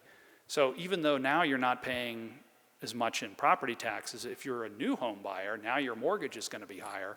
And then, of course, we get into the issue of, you know, my favorite pet issue of, you know, the investors coming in and saying, well, we can buy up whatever we want at this point, particularly land. If we don't have to pay any property taxes on it, we can just sit here on this property forever and extract an economic rent that would be horrifying. It would probably seize up development in this state. So I think, and bear in mind, if that were to make the ballot, I think both parties, I think the business community, I think organized labor, every local government, every school district would all come out opposed to that, because they know that it would be deeply harmful. And I say the business community because I think they recognize that even though property taxes would be gone, it's not good to have much higher income sales, financial institutions, commercial activities taxes, which, you know, these other states may not have. Are the legislators preparing? Have you guys talked about this possibility? I mean, are they preparing, or are you guys coming up with some type of answer? Let's say they get enough votes that it goes on the ballot next year. So I just think, are we prepared as the state of Ohio and the legislators, are they prepared for if this happens? So, and that's, they are, but I think there's a recognition that, like, okay, instead of doing a, you know, like, it, you know, it's still a bad thing if we were to say, all right, you guys want to end property taxes, let's just cut them in half in the state. That would still be a disaster, and I don't think that would be a good fix. Frankly, you know, if it were, you know, me with a magic wand with something like this, again, you know, doing something like the Fair School Funding, entirety of the Fair School Funding formula in some sort of budget correction bill, and then on top of that, a modest homestead exemption, state funded, of course, for the people who really need it, with the seniors on fixed income, I think would be enough to get us over the hump. I think they would still go to the ballot, of course, but we would be going to the ballot really locking arms with the school districts at that point. I think you guys would be like, look, you know, they're funding schools, you know, this is going to trickle down into a lot more relief over time. I mean, if you guys are getting a lot more money from the state, I mean, I'd almost want to ask how many, you know, show of hands, how many of you guys would want to go to the ballot? I mean, does anybody ever want to go to the ballot? I mean, of course not. So I think there have been discussions, but, you know, I wouldn't say that we're going to necessarily put something on the ballot to compete with it, if that's what your question was. I'd like to thank you for being here. This has been extremely informative. More than welcome. And very important, and thank you for always supporting us and listening to us. So you said that it is helpful reaching out, other legislators listening and... Yeah, Okay. particularly the, you know, local delegation. I mean, obviously you have myself and Cindy, but Yeah. I mean, broaden your horizons. Yeah. I know that they might try to forward you like, hey, wait a minute, why is Northwest Local reaching out to, you know, a Dayton area representative or senator? Yeah. But I think it adds to your clout to do something like that. And again, if they're not hearing from you, I mean, there's that old budget saying, you know, if you're not at the table, you're on the menu. And, you know, I've seen these things, you know, get beaten back if there is enough outcry. The most recent example of that was if you recall from 2 years ago, I think it was House Bill 187. It was the 3-year average bill that the schools didn't like, and there was a big outcry about that. And I remember members saying, like, literally all of my school board members and superintendents and treasurers are screaming at me, like, we've got to do something other than what we're doing here. And we did. We ended up switching that up to do a modified version of the homestead exemption, Senate side. It wasn't perfect, but it did pass out unanimously. Unfortunately, it failed at the end of the General Assembly. But the point of that story is that you guys, I think, collectively can make a difference. I know there's, superintendents and board members meetings and stuff like that throughout the county. And, just talk to your colleagues and have them reach out. Some are more fiery than others when they talk to us. So, but I appreciate the candor. So, yeah. You mentioned the bill in Kentucky that was on the ballot. Do you see that coming to Ohio that you? I mean, it could. I don't think there's any. To my knowledge, there is no movement afoot to do that. There is a lawsuit, obviously, but there's no movement to do something like that. And I don't know. So I guess it would remain to be seen. But I would be surprised if that would appear. Yeah. At least in the meantime. Thanks. Thank you very much for all your time and the really information. appreciate it. Much appreciated. My pleasure. You know where to find me. Thank you. Thank you, guys. Thank you. Thank you. And we're going to go to a brief recess. We will return momentarily. All right, we are back in session, and we will go to any reports from employee organizations. None tonight. Okay. And we'll go to community comments. Our policy 0169.1 addresses public participation at board meetings, giving each submission 3 minutes to address agenda items of any topic during community comments. However, no more than 15 minutes will be devoted to public participation unless the board unanimously agrees to continue discussion. The policy also states that no response to the submission will occur from the board or district administration during this time. We do not have any community comments currently, so we will head on to the next topic. So for the consent items tonight, we'll start with Human Resources. We seek approval for the following: 3 resignations, 4 retirements, 6 initial appointments, 2 change in status, and various supplemental items, leaves of absence, and a military bonus. For donations tonight, we have books donated from Northwest Women's Club to White Oak Middle School, Colerain High School, and Struble Elementary School. Books donated from OEA to Northwest High School. Books from Amy Wiseman to Taylor Elementary School. School supplies from Ricky Fox to Montford Heights Elementary, and a monetary donation from Vega Americas to Colerain High School. We also have vendor contracts for non-public, special education, and business advisory council. With that, the superintendent recommends the board approve the consent items as listed. So moved. Second. Any discussion?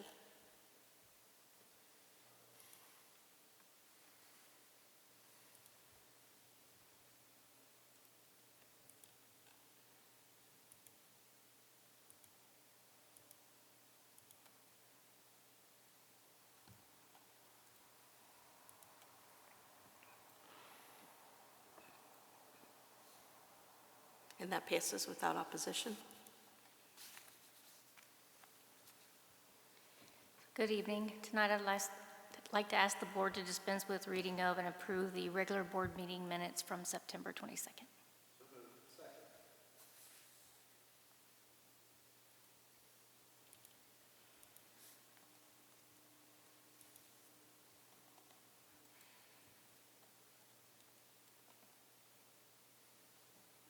And that passes without opposition. Thank you. Next, we have our Neola board policy updates. These were on for information last time. These are part of our semi-annual update. Superintendent recommends the board approve the updates as listed. Second.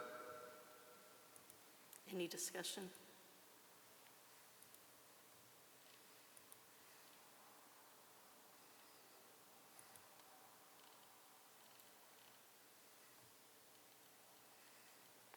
Passes without opposition.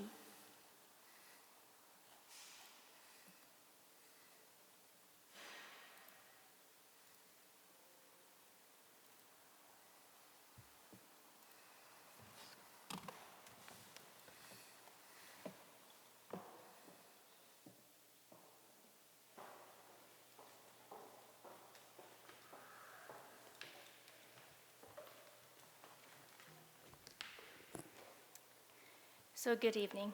Tonight we're here to talk about the financial forecast. And you might be wondering, why are we talking about it tonight? It's October. Well, the House Bill 96 and the biennial budget changed the 5-year forecast in November and May to a budget and 3-year forecast in August and February. August, just as we're starting the school year, and February update before we even get through halfway through the year. So it's going to be very difficult to project moving forward, but we'll do our best. So our mission is to ensure that all our students are valued, challenged, and guided along their pathway to success. And we're always keeping financial stability as one of our key pillars in running and operating the school district. So when we think about the forecast, we're also thinking about our operations. But for our community, for the board tonight, think about the operations of the school district, similar to running your household. Just add a couple zeros behind every payment that you personally make, and that's about what it's like to run the school district. Tonight we're going to do a district overview. We're going to look at our financial summary. We're going to review our revenue and expenditures. We're going to think about some challenges and opportunities and talk about next steps. So on the district overview, we align our resources to our instructional priorities, and our 3 goals in our one plan is instruction, classroom environment, and attendance. When we're looking at our financials, in our financial summary, we're always looking at our one plan and aligning our resources to those goals we just mentioned. Our 3% community partnership, which promises our community, if they support our levy cycle, that we will not grow our operations by more than 3% annually. Our cash reserves, we have a cash reserve policy which requires our district to maintain 3 months or about 25% of our expenditures as a cash reserve, and ongoing communication. We're going to make sure that we're continually communicating and being transparent with our community. We have a PAFR we send out every fall that summarizes the previous year. We have an annual budget document that we send out each summer to give the community an understanding of what the upcoming year's budget is. We have our forecast that we do twice a year. We do the forecast and then we give an update. And then we have our annual audit as well as our CAFR, which provides the community who wants to see the detailed notes and financial statements about the school district. So when we're looking at our cash flow and our cash balance policy, the line is our cash balance policy. Our fund balance is usually the lowest in December and June. We get most of our revenue from property taxes, which come mostly in August and February. So we have to make sure that we have funds available throughout the summer to pay for employees' contracts that have already earned their contracts but are being paid through the summer, and obligations for services and purchases that we've acquired but have not paid for yet. So when we talk about our revenues and expenditures, our revenue trend, this shows where our revenue has been and where it is and where it is projected to go. Our revenue increased significantly in 2020, which was from the November 2019 emergency levy that we passed, and again in 2024 from the reappraisal of 23 property valuations. This shows how the reappraisal in 23 increased property valuations. There's an update in 26. Updates are smaller than reappraisals, and then the projection in 29 of the next reappraisal. These assumptions are based on trend and history, and when levies are passed, taxes are flat. However, when you're at the 20 mil floor, you do get growth on update and reappraisal years, which means you have growth once every 3 years.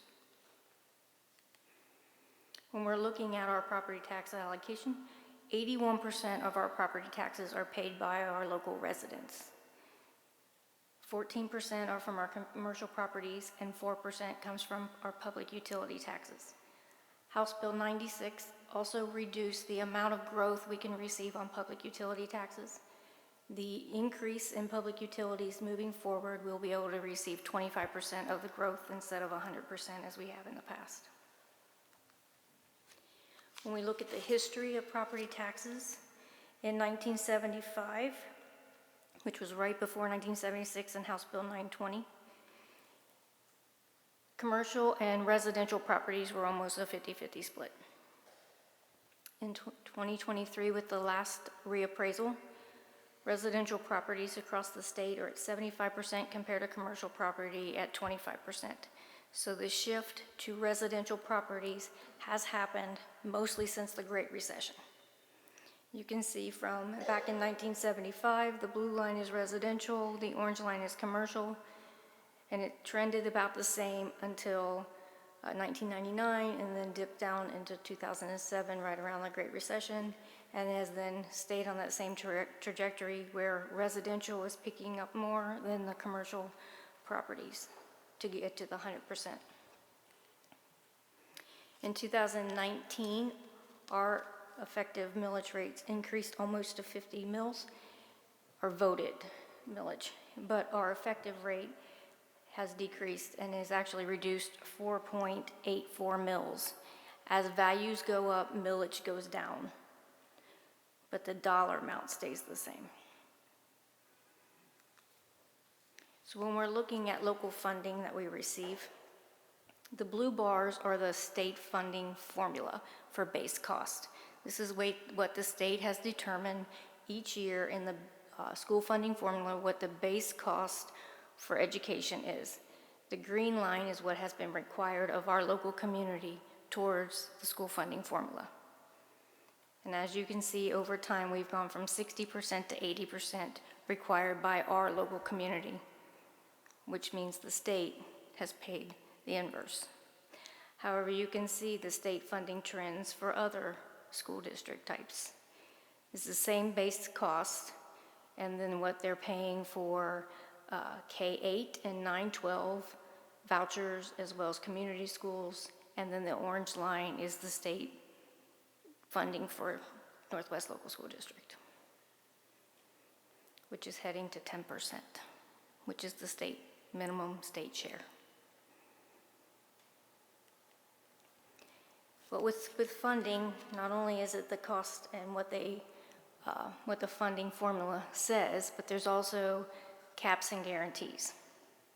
So the state's able to say, this is the funding formula, locally you should receive this, the state should pay the difference. However, if it's too much, the state caps it, and they only send the amount up to the cap. As you can see clear back to 2016, the red bars show the amount of money that the school district was supposed to receive from the state but did not. In 2020 and 21, the lighter shaded bars are because the state cut our funding when the pandemic hit. They cut us $800,000 in the month of May. Our year ends in June. And it was $400,000 in 21. And then as we have been talking over the past year, as the state does not increase the inputs in the funding formula, but property values and local income go up, it makes our community look wealthier, which pushes us now onto the guarantee and will push us further onto the guarantee. So this is our projection. We're $2.6 million projected onto the guarantee this year. We have been a formula district. This will be the first year we're onto the guarantee, but projected to $12 million. When the state revenue per student is around $1,500 per student, it's going to take several students to make up $12 million. then also looking at historic funding formulas prior to the Fair School Funding Plan, we received more revenue. And then the Fair School Funding Plan was being phased in, which reduced the amount of revenue we were receiving from the state. And as Senator Blessing just mentioned previously, if the inputs were actually increased and the funding formula phased in completely, we would receive more revenue. You should have asked him to stay and listen to this report. I can send him a copy. So the basic funding formula is for basic education only, not for anything above basic. Anything above basic and infrastructure has to be locally funded at 100%. But the funding formula, the state local share, is for basic education. The blue bar is what the state requires Northwest Local School residents to pay for the basic education. The green bar is what we collect on the 20 mil floor, which doesn't even pay for basic education. The gray bar is what we collect with our 2 emergency levies. When you add the green and the gray together, we're $962,000 above basic education to pay for all the things that our community and our students want above basic education. When the state's looking at how to fund their formula, they have different factors that they take in, such as our student population and our student demographics, property valuations in each local community, personal income of district residents, and looking at, they call it limits and guarantees, I call it caps and guarantees, but it's what they guarantee that you at least get and cap you at will not pay you more than. But school funding is a partnership between the state and local governments, and the state comes up with the funding formula. They look at each district's local community capacity, which is property valuation and residential income. They take the formula, less local capacity, and the state pays the difference. In 1997, which was pre-Duroff, the state's average share across the state was 43%. When Duroff passed, they came the closest they've ever come to being 50-50, state-local partnership. And in 2027, with the current biennial budget, the state will have its lowest state share in history. And Northwest Local School District, as I just mentioned, is headed to the lowest state share of 10%. So it was 43% pre-Duroff. It went up to 45% with the Duroff lawsuit. It's flatlined through the Great Recession. So for a decade, school funding was flat. And then in 22, with the Fair School Funding Formula, that brought state share back up. It goes up every other year because the base inputs, they flatline for 2 years. So 22 and 23 was at fiscal 18 costs, even though we were operating in 22 and 23. 24 and 25 were fiscal 22 costs, and they've kept it at 22 costs. So we're in 26 and 27 being funded at what it cost the average school districts across the state in fiscal 22, as valuations and local incomes go up. And the state share down to the minimum, its lowest ever at 32%. And again, this is why. Property values go up, incomes go up, but the base costs remain the same in prior years. It makes the scales of the formula uneven, making local communities look wealthier in the formula and having the state share reduced. When we're looking at the current state funding formula, locally, and this is just for basic education, locally our community has to pay $6,600 per student, while the state is paying $1,500 per student. That's 81% of our basic costs for education is being paid by our local community. And during this forecast, it is headed to 90%.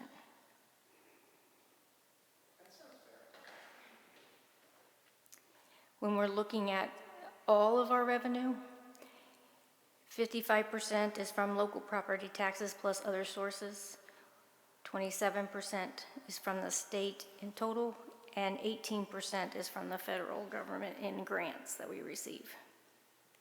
However, when we're looking at our grants, fiscal 26 is what we're currently allocated to receive based on our students and our needs.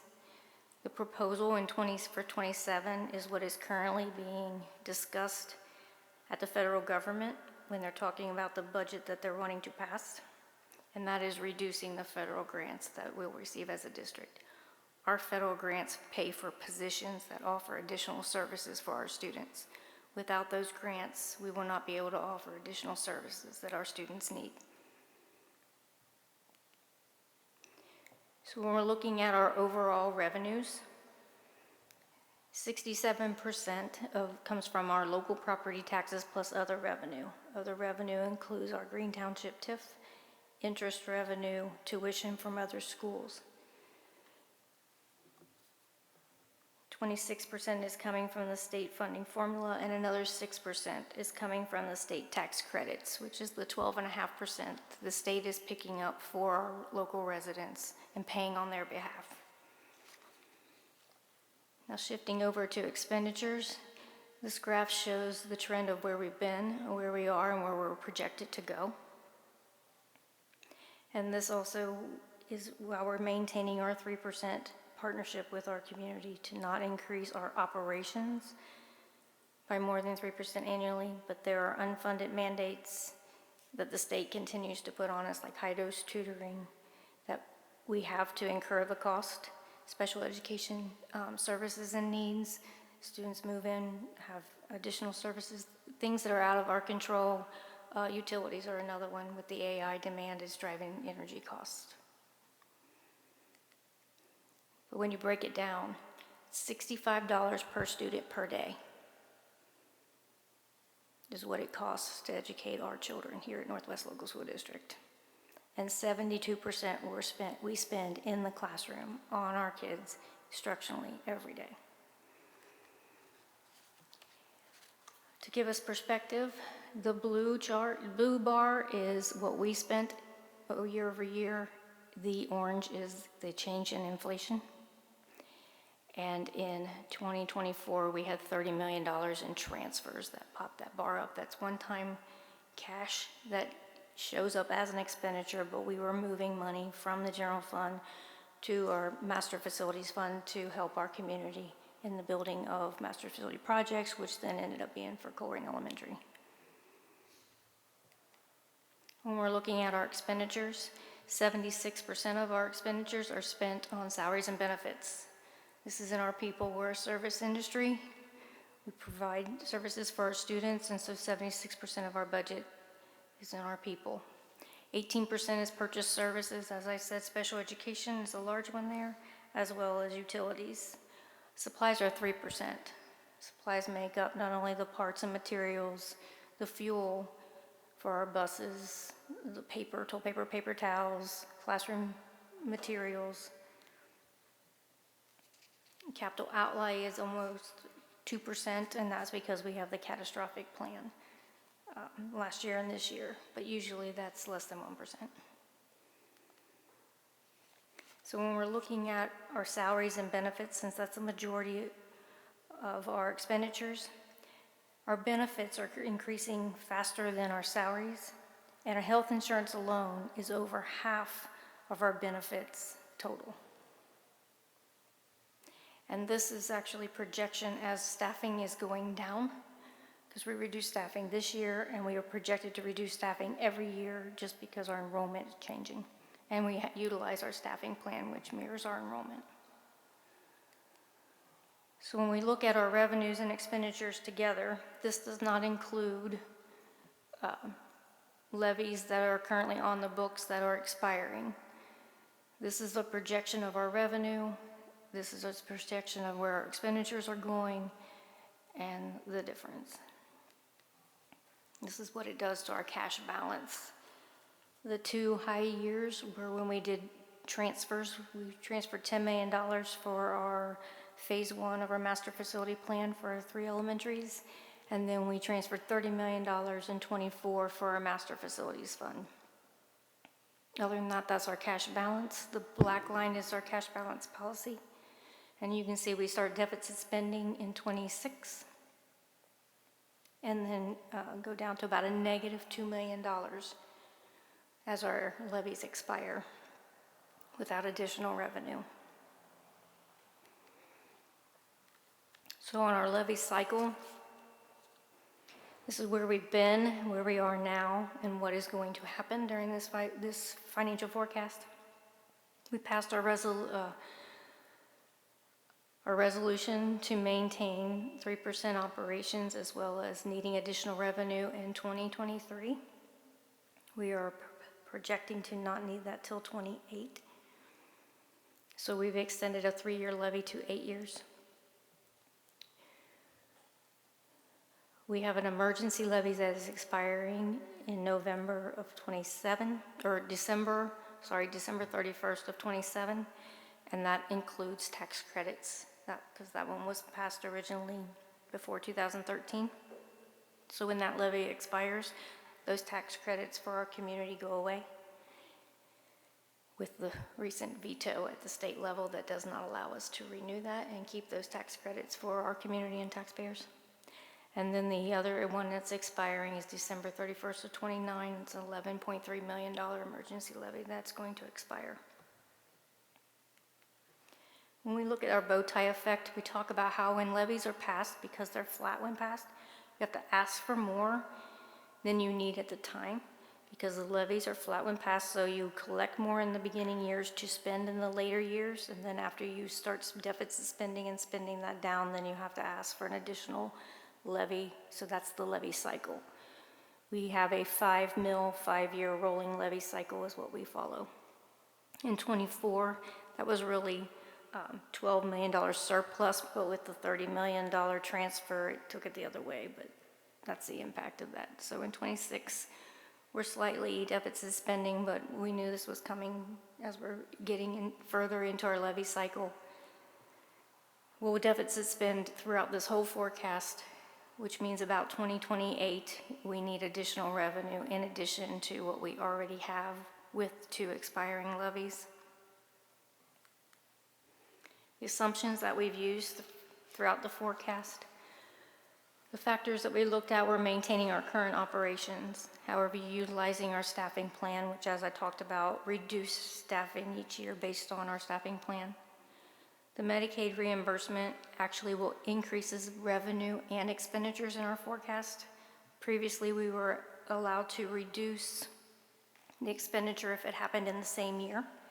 And then after the Medicaid audit was done, we would report that as a refund of prior year expenditure. The state has changed that effective for this fiscal year, which says that all Medicaid reimbursement is to be shown as a revenue and show the true expenditures that were being reimbursed on as an expense. So it's going to increase the expenditures and it'll increase the revenue, but have a net effect on the forecast. And then the '27 emergency levy renewal, what's happening at the state level and what our options are.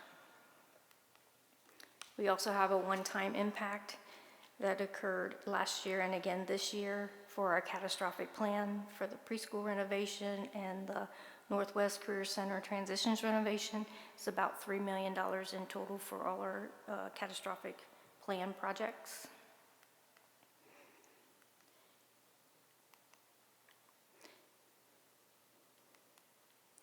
And then challenges as we're looking through the forecast and operations of our special needs services, our special education services and needs.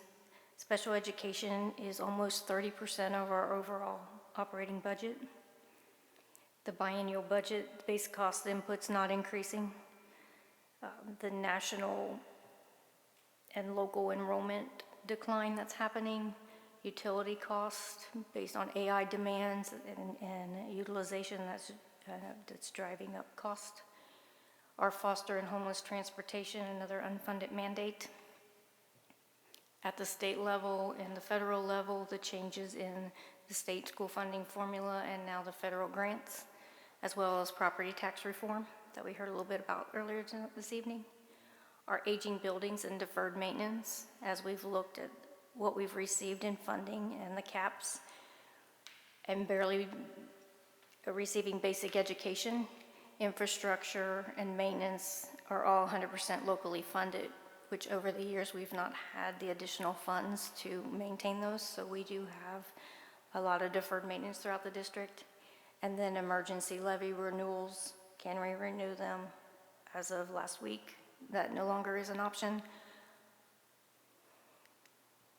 And then looking at opportunities, this year we were able to reduce our operations by $2 million based on our staffing plan.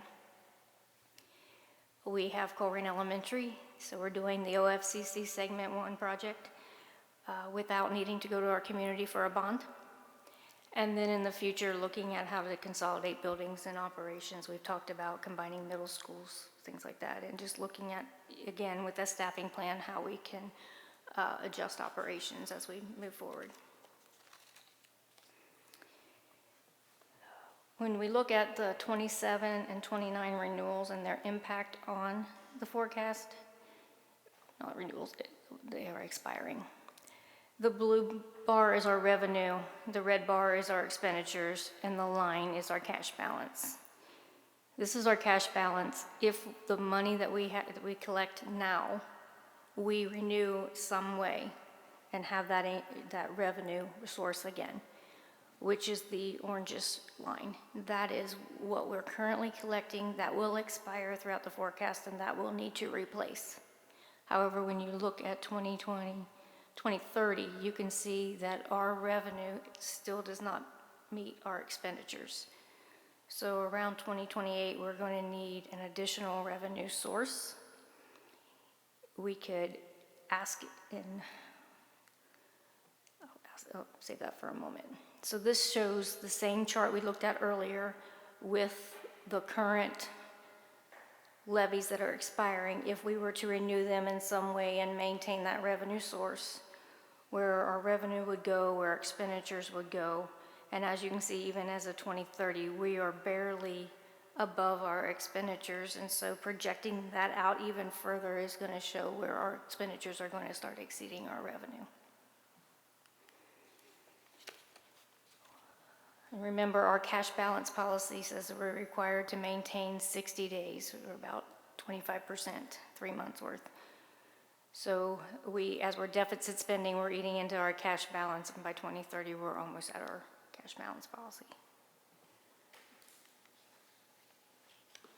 And this is what the same graph we looked at earlier that was negative $2 million. If we maintain the revenue that we're receiving with our expiring 27 and 29 levies, this is what we'll look like. But as you see, we're still dipping below our cash balance policy. So our next steps, we need to continue to align our resources and achieve our one plan goals. Continue to look at our state funding and advocate for additional state funding. We have our Colerain Elementary OCC Segment 1 project, which we are building. We have property tax reform that is currently happening. We heard a lot about that this evening.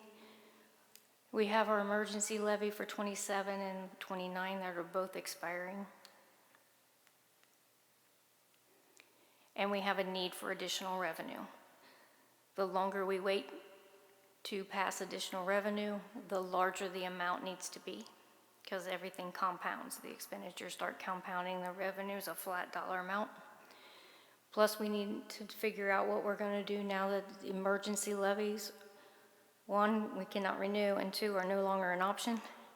So as a district, as a board, we need to decide how we're going to replace revenue that we currently operate on and have been operating on most of it, or half of it, since 2012, as well as what our options are for new revenue.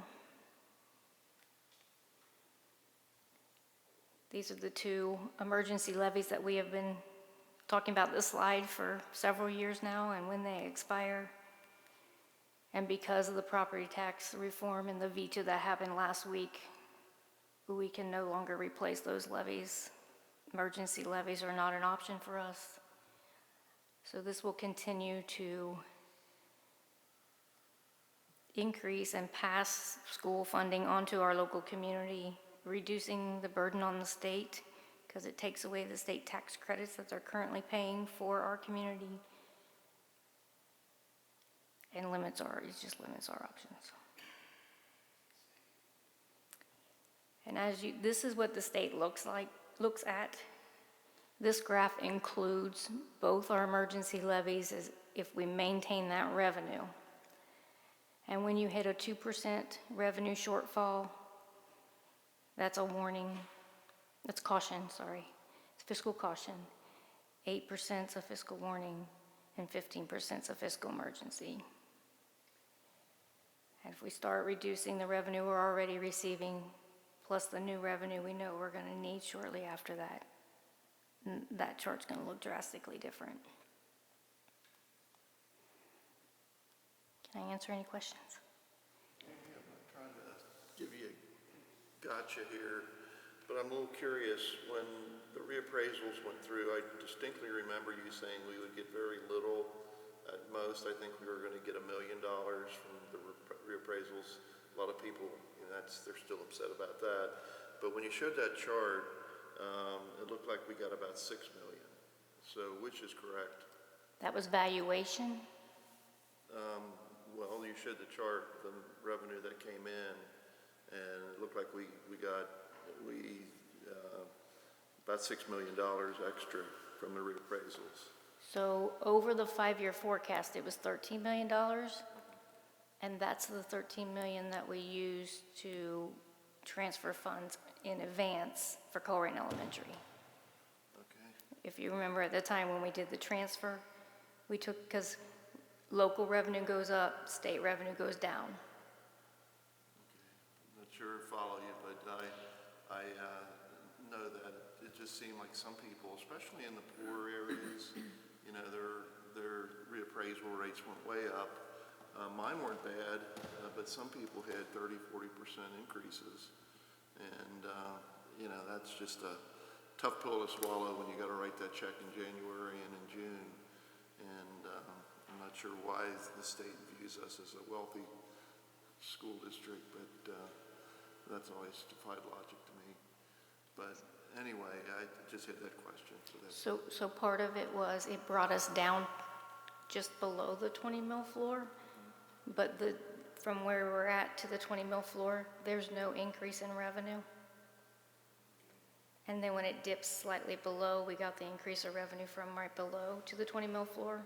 But as local value went up, state revenue went down. So the net effect over that 5-year forecast at the time was $13 million. When we transferred the 20 million, that was part of that transfer, which helped so we took that investment from our community in advance and moved it to Master Facility Fund to help our community with our infrastructure needs, which is currently funding and building Colerain Elementary. Thank you. Welcome. Thanks, Amy.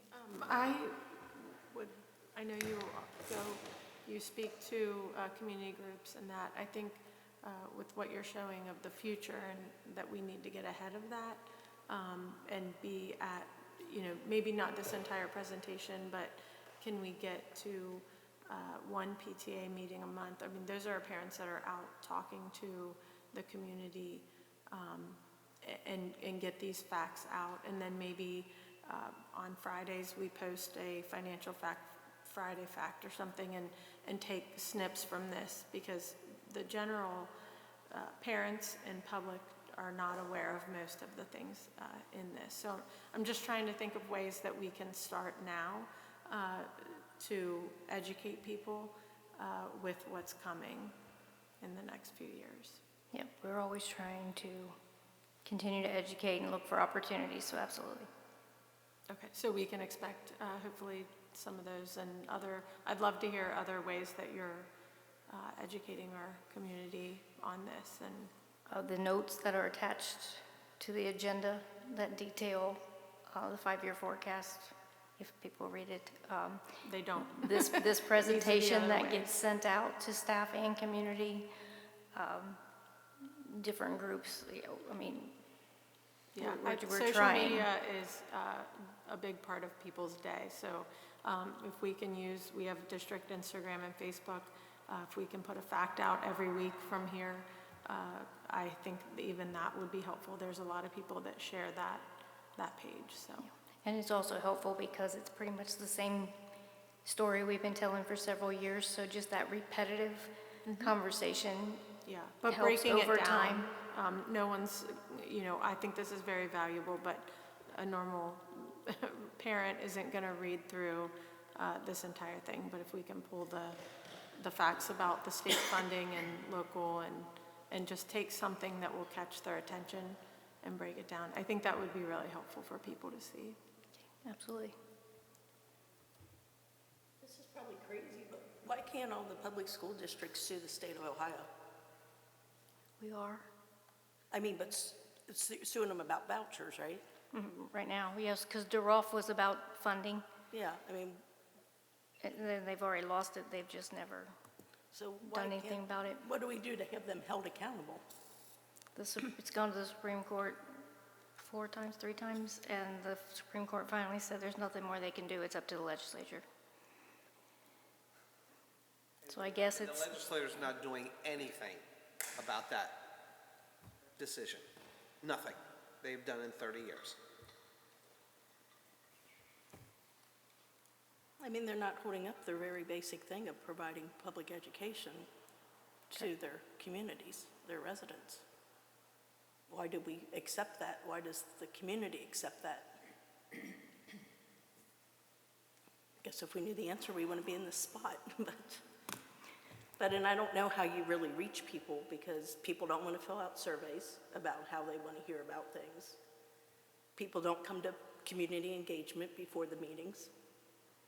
People, very few that it looks like watch the board meetings online. Whenever I've looked, it's maybe a few hundred people. So how do you get information to people who aren't willing to delve into the information that's already put out there for them? I don't think it's a lack of us always trying to put information out. I think it's a lack of interest in the information that's put out. I also think it's the ripple effects, that there's over 40,000 registered voters, and there's Amy, and if I am out there helping her, it's Amy and I think it's the ripple effects. It's every single person who hears this story continuing to talk about it in their circles, with their family, with their friends, at the soccer field, wherever you're at.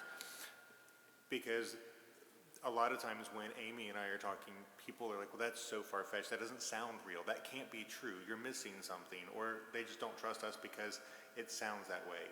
But when they hear it from their neighbor, their friend, their family member, their teacher, their cafeteria worker, their bus driver, as long as everybody that is connected to us stays engaged and continues to go out and talk to other people, that's how I think it continues to get out there. It's the ripple effects.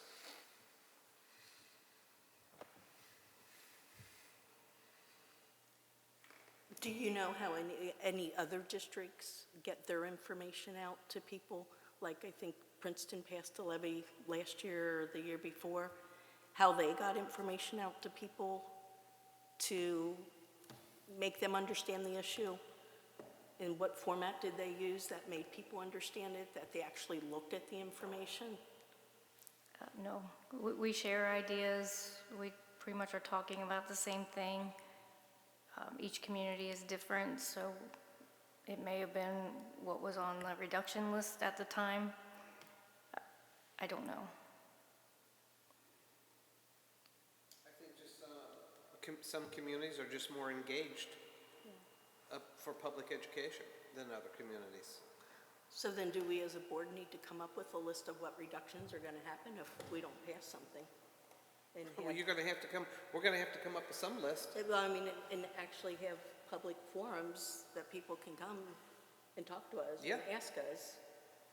And hopefully we have backup education with one of these two who know more of the facts or better versed in the facts than we are. But I think we probably need to start doing that sooner rather than later. Well, there are things, and Amy, you can jump in, but when we get to a point where there is a possible significant reduction because of a revenue source that's going away that needs to be replaced. We've talked about this before, that there are some guidelines and rules from the state about what Amy and I can say, and until there is something that, at that point, we have, that the board has said, this is what will go away if the revenue source expires, then that gives us the ability to do that. So that would be something that, as we approach some of those timelines and deadlines that Amy's laid out, that would be part of that process. But there's a lot of steps along the way that we have to figure out before we get to that list.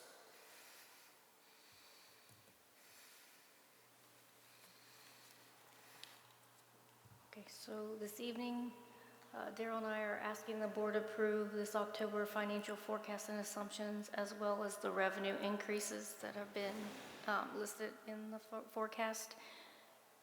Last year, we approved it with the 2027 emergency renewal, but that is no longer an option. So just the revenue, that would be the same as what we're currently operating on, included in the forecast is what you would be voting on, unless you want it to be different. Because I have to file it with the state. And that's the revenue that's listed on the forecast, is what we currently have just coming back in some way. Just the dollar amount, it doesn't say the how. What can I do? It will send us into financial fiscal emergency, and then they'll come down.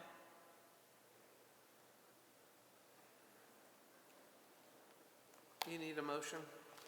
Need a motion in a second. Do you need a motion, Amy? That's the motion that she just read. Oh, okay. Well, so moved on that motion. Second. Do we have a second? Yeah, second.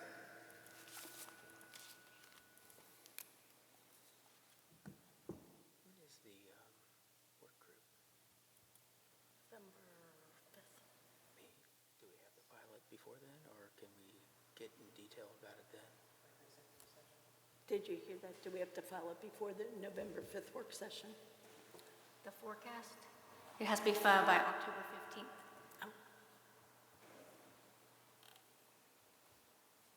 There's an update in February, so if plans change, the February forecast would get amended.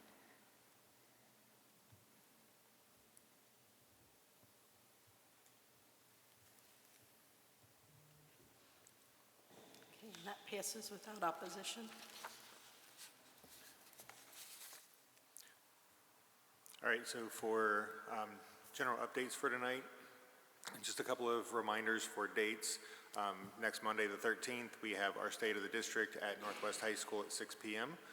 We also have on October 16th, the groundbreaking for Corrigan Elementary at 5 p.m. So we're excited about those two events to kind of share the amazing things that are happening within the district, but also to really kind of start that process for the groundbreaking in the building of Corrigan Elementary. A couple of other important dates. We have the end of the first quarter coming up. So Friday, October 17th is an in-service day, and Monday is a fall break on October 20th. So the kids have a 4-day weekend that weekend. We talk about our one plan and how important it is to have good attendance. Not just good attendance from our students to be here to learn, but our amazing staff to be here to support our kids.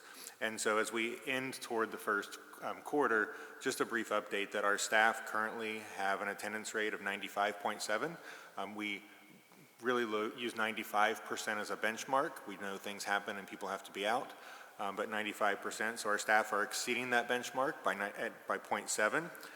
Our student attendance right now is at 94.5, slightly below that benchmark, so challenging the students to step up and see if in the next update you can't exceed the staff attendance rate. So there's a little bit of competition. And then I just want to take a moment and share gratitude with all of the work that Amy and her team did to put the forecast together. It is complicated, and this tells the story not only of where we are as a district, but how we got here through a lot of things that are no fault of the district, changes in legislation, and that stark graph that shows the decline in state share of public education over the years from what it was to its all-time low. So just some gratitude for being able to tell a very complicated story in a way that is compelling, but also extremely accurate. Thanks. Nicole, comments? Yeah, I'd just like to thank Senator Blessing and Butler Tech for their being here tonight and their presentations. I've learned a lot from Senator Blessing this evening. Just also like to ask everyone to continue to remember the young lady that was hurt at the parade in their prayers, as well as a former student here, Dylan, who was hurt in an accident over the weekend. Thank you. Mark? Yeah, I want to thank Senator Blessing. Go home and take some Tylenol after all that. Just amazing. Really appreciated the preschool presentation. That was awesome. It's a great group of kids. And that's about it. Jim? Yeah, I want to thank Dr. Sprinkles, Superintendent of Butler Tech, coming and giving an overview on what's coming to our district and the new courses and stuff that our kids could be available to get and to take at our 3 other locations. And thank Megan for coming and giving us an update on Houston, the preschool. And thanks, Amy, for your report. Chris? Yeah, I want to concur with Jim on the report, Amy. I can only imagine. There's big numbers and crunching them and making charts, how difficult that must be. So you did a good job on it. And I know it's always concerning to you beforehand that you're going to be nervous, but you seem fine. So thank you very much. That's it. All right, and just say I'm quite overwhelmed with all this. It's a lot to think about. It's a lot to try and relay to people. First, to understand it all yourself, and then to try and express that to other people who may even have less knowledge than you do about the issues that we're facing. I really think we need people to tell us how you want us to contact you, how you want us to get information out to you. You have every one of our emails. You can certainly email us. You can come to community engagement before a meeting and tell us what best works for you. But we can put everything on social media. If you don't read it, it doesn't matter. We can put it in every school's newsletter. If you don't read it, it doesn't matter. People like short, succinct things, but if it doesn't interest them, they still might not even look at it. So we really need to put our heads together and brainstorm is what our best way is that we're going to approach people, get the information out, and try and make sure that they understand these are the repercussions if we don't make changes, and that it may end up coming down to another levy needing to be passed. It may come down to an earned income tax needing to be passed. We don't know at this point. But if you want your kids to continue to learn well, if private schools want some of these services that the public schools provide, then they all need to be on board and realize that the people working here are working very hard to educate children, to bring them up, to make them safe, to make them competent, to go on to the next level of education and then out into the work world. And nothing in life comes free, nothing comes without a cost. And if you don't think education of our children is the most important thing that we can do for the current and next generations, I think you need to rethink it and really have a soul-searching talk with yourself, because if we don't have educated children, we don't have a good society. So please definitely think about it, and please reach out to us if you have any means that you think are a better way for us to get the information out to you. I think we're all very interested in getting the information out, and we want what's best for the district. So please help us to help you. With that, we are going to have an executive session this evening. After the session, we will not be doing any further action. So if I can get Daryl, if you want to speak. Yeah, so we have a motion to move into executive session to consider confidential information related to negotiations with other political subdivisions regarding requests for economic development assistance. With that, the superintendent recommends the board approve the motion to executive session as listed. Can I have a motion and a second? So moved. Second. Okay, we can vote.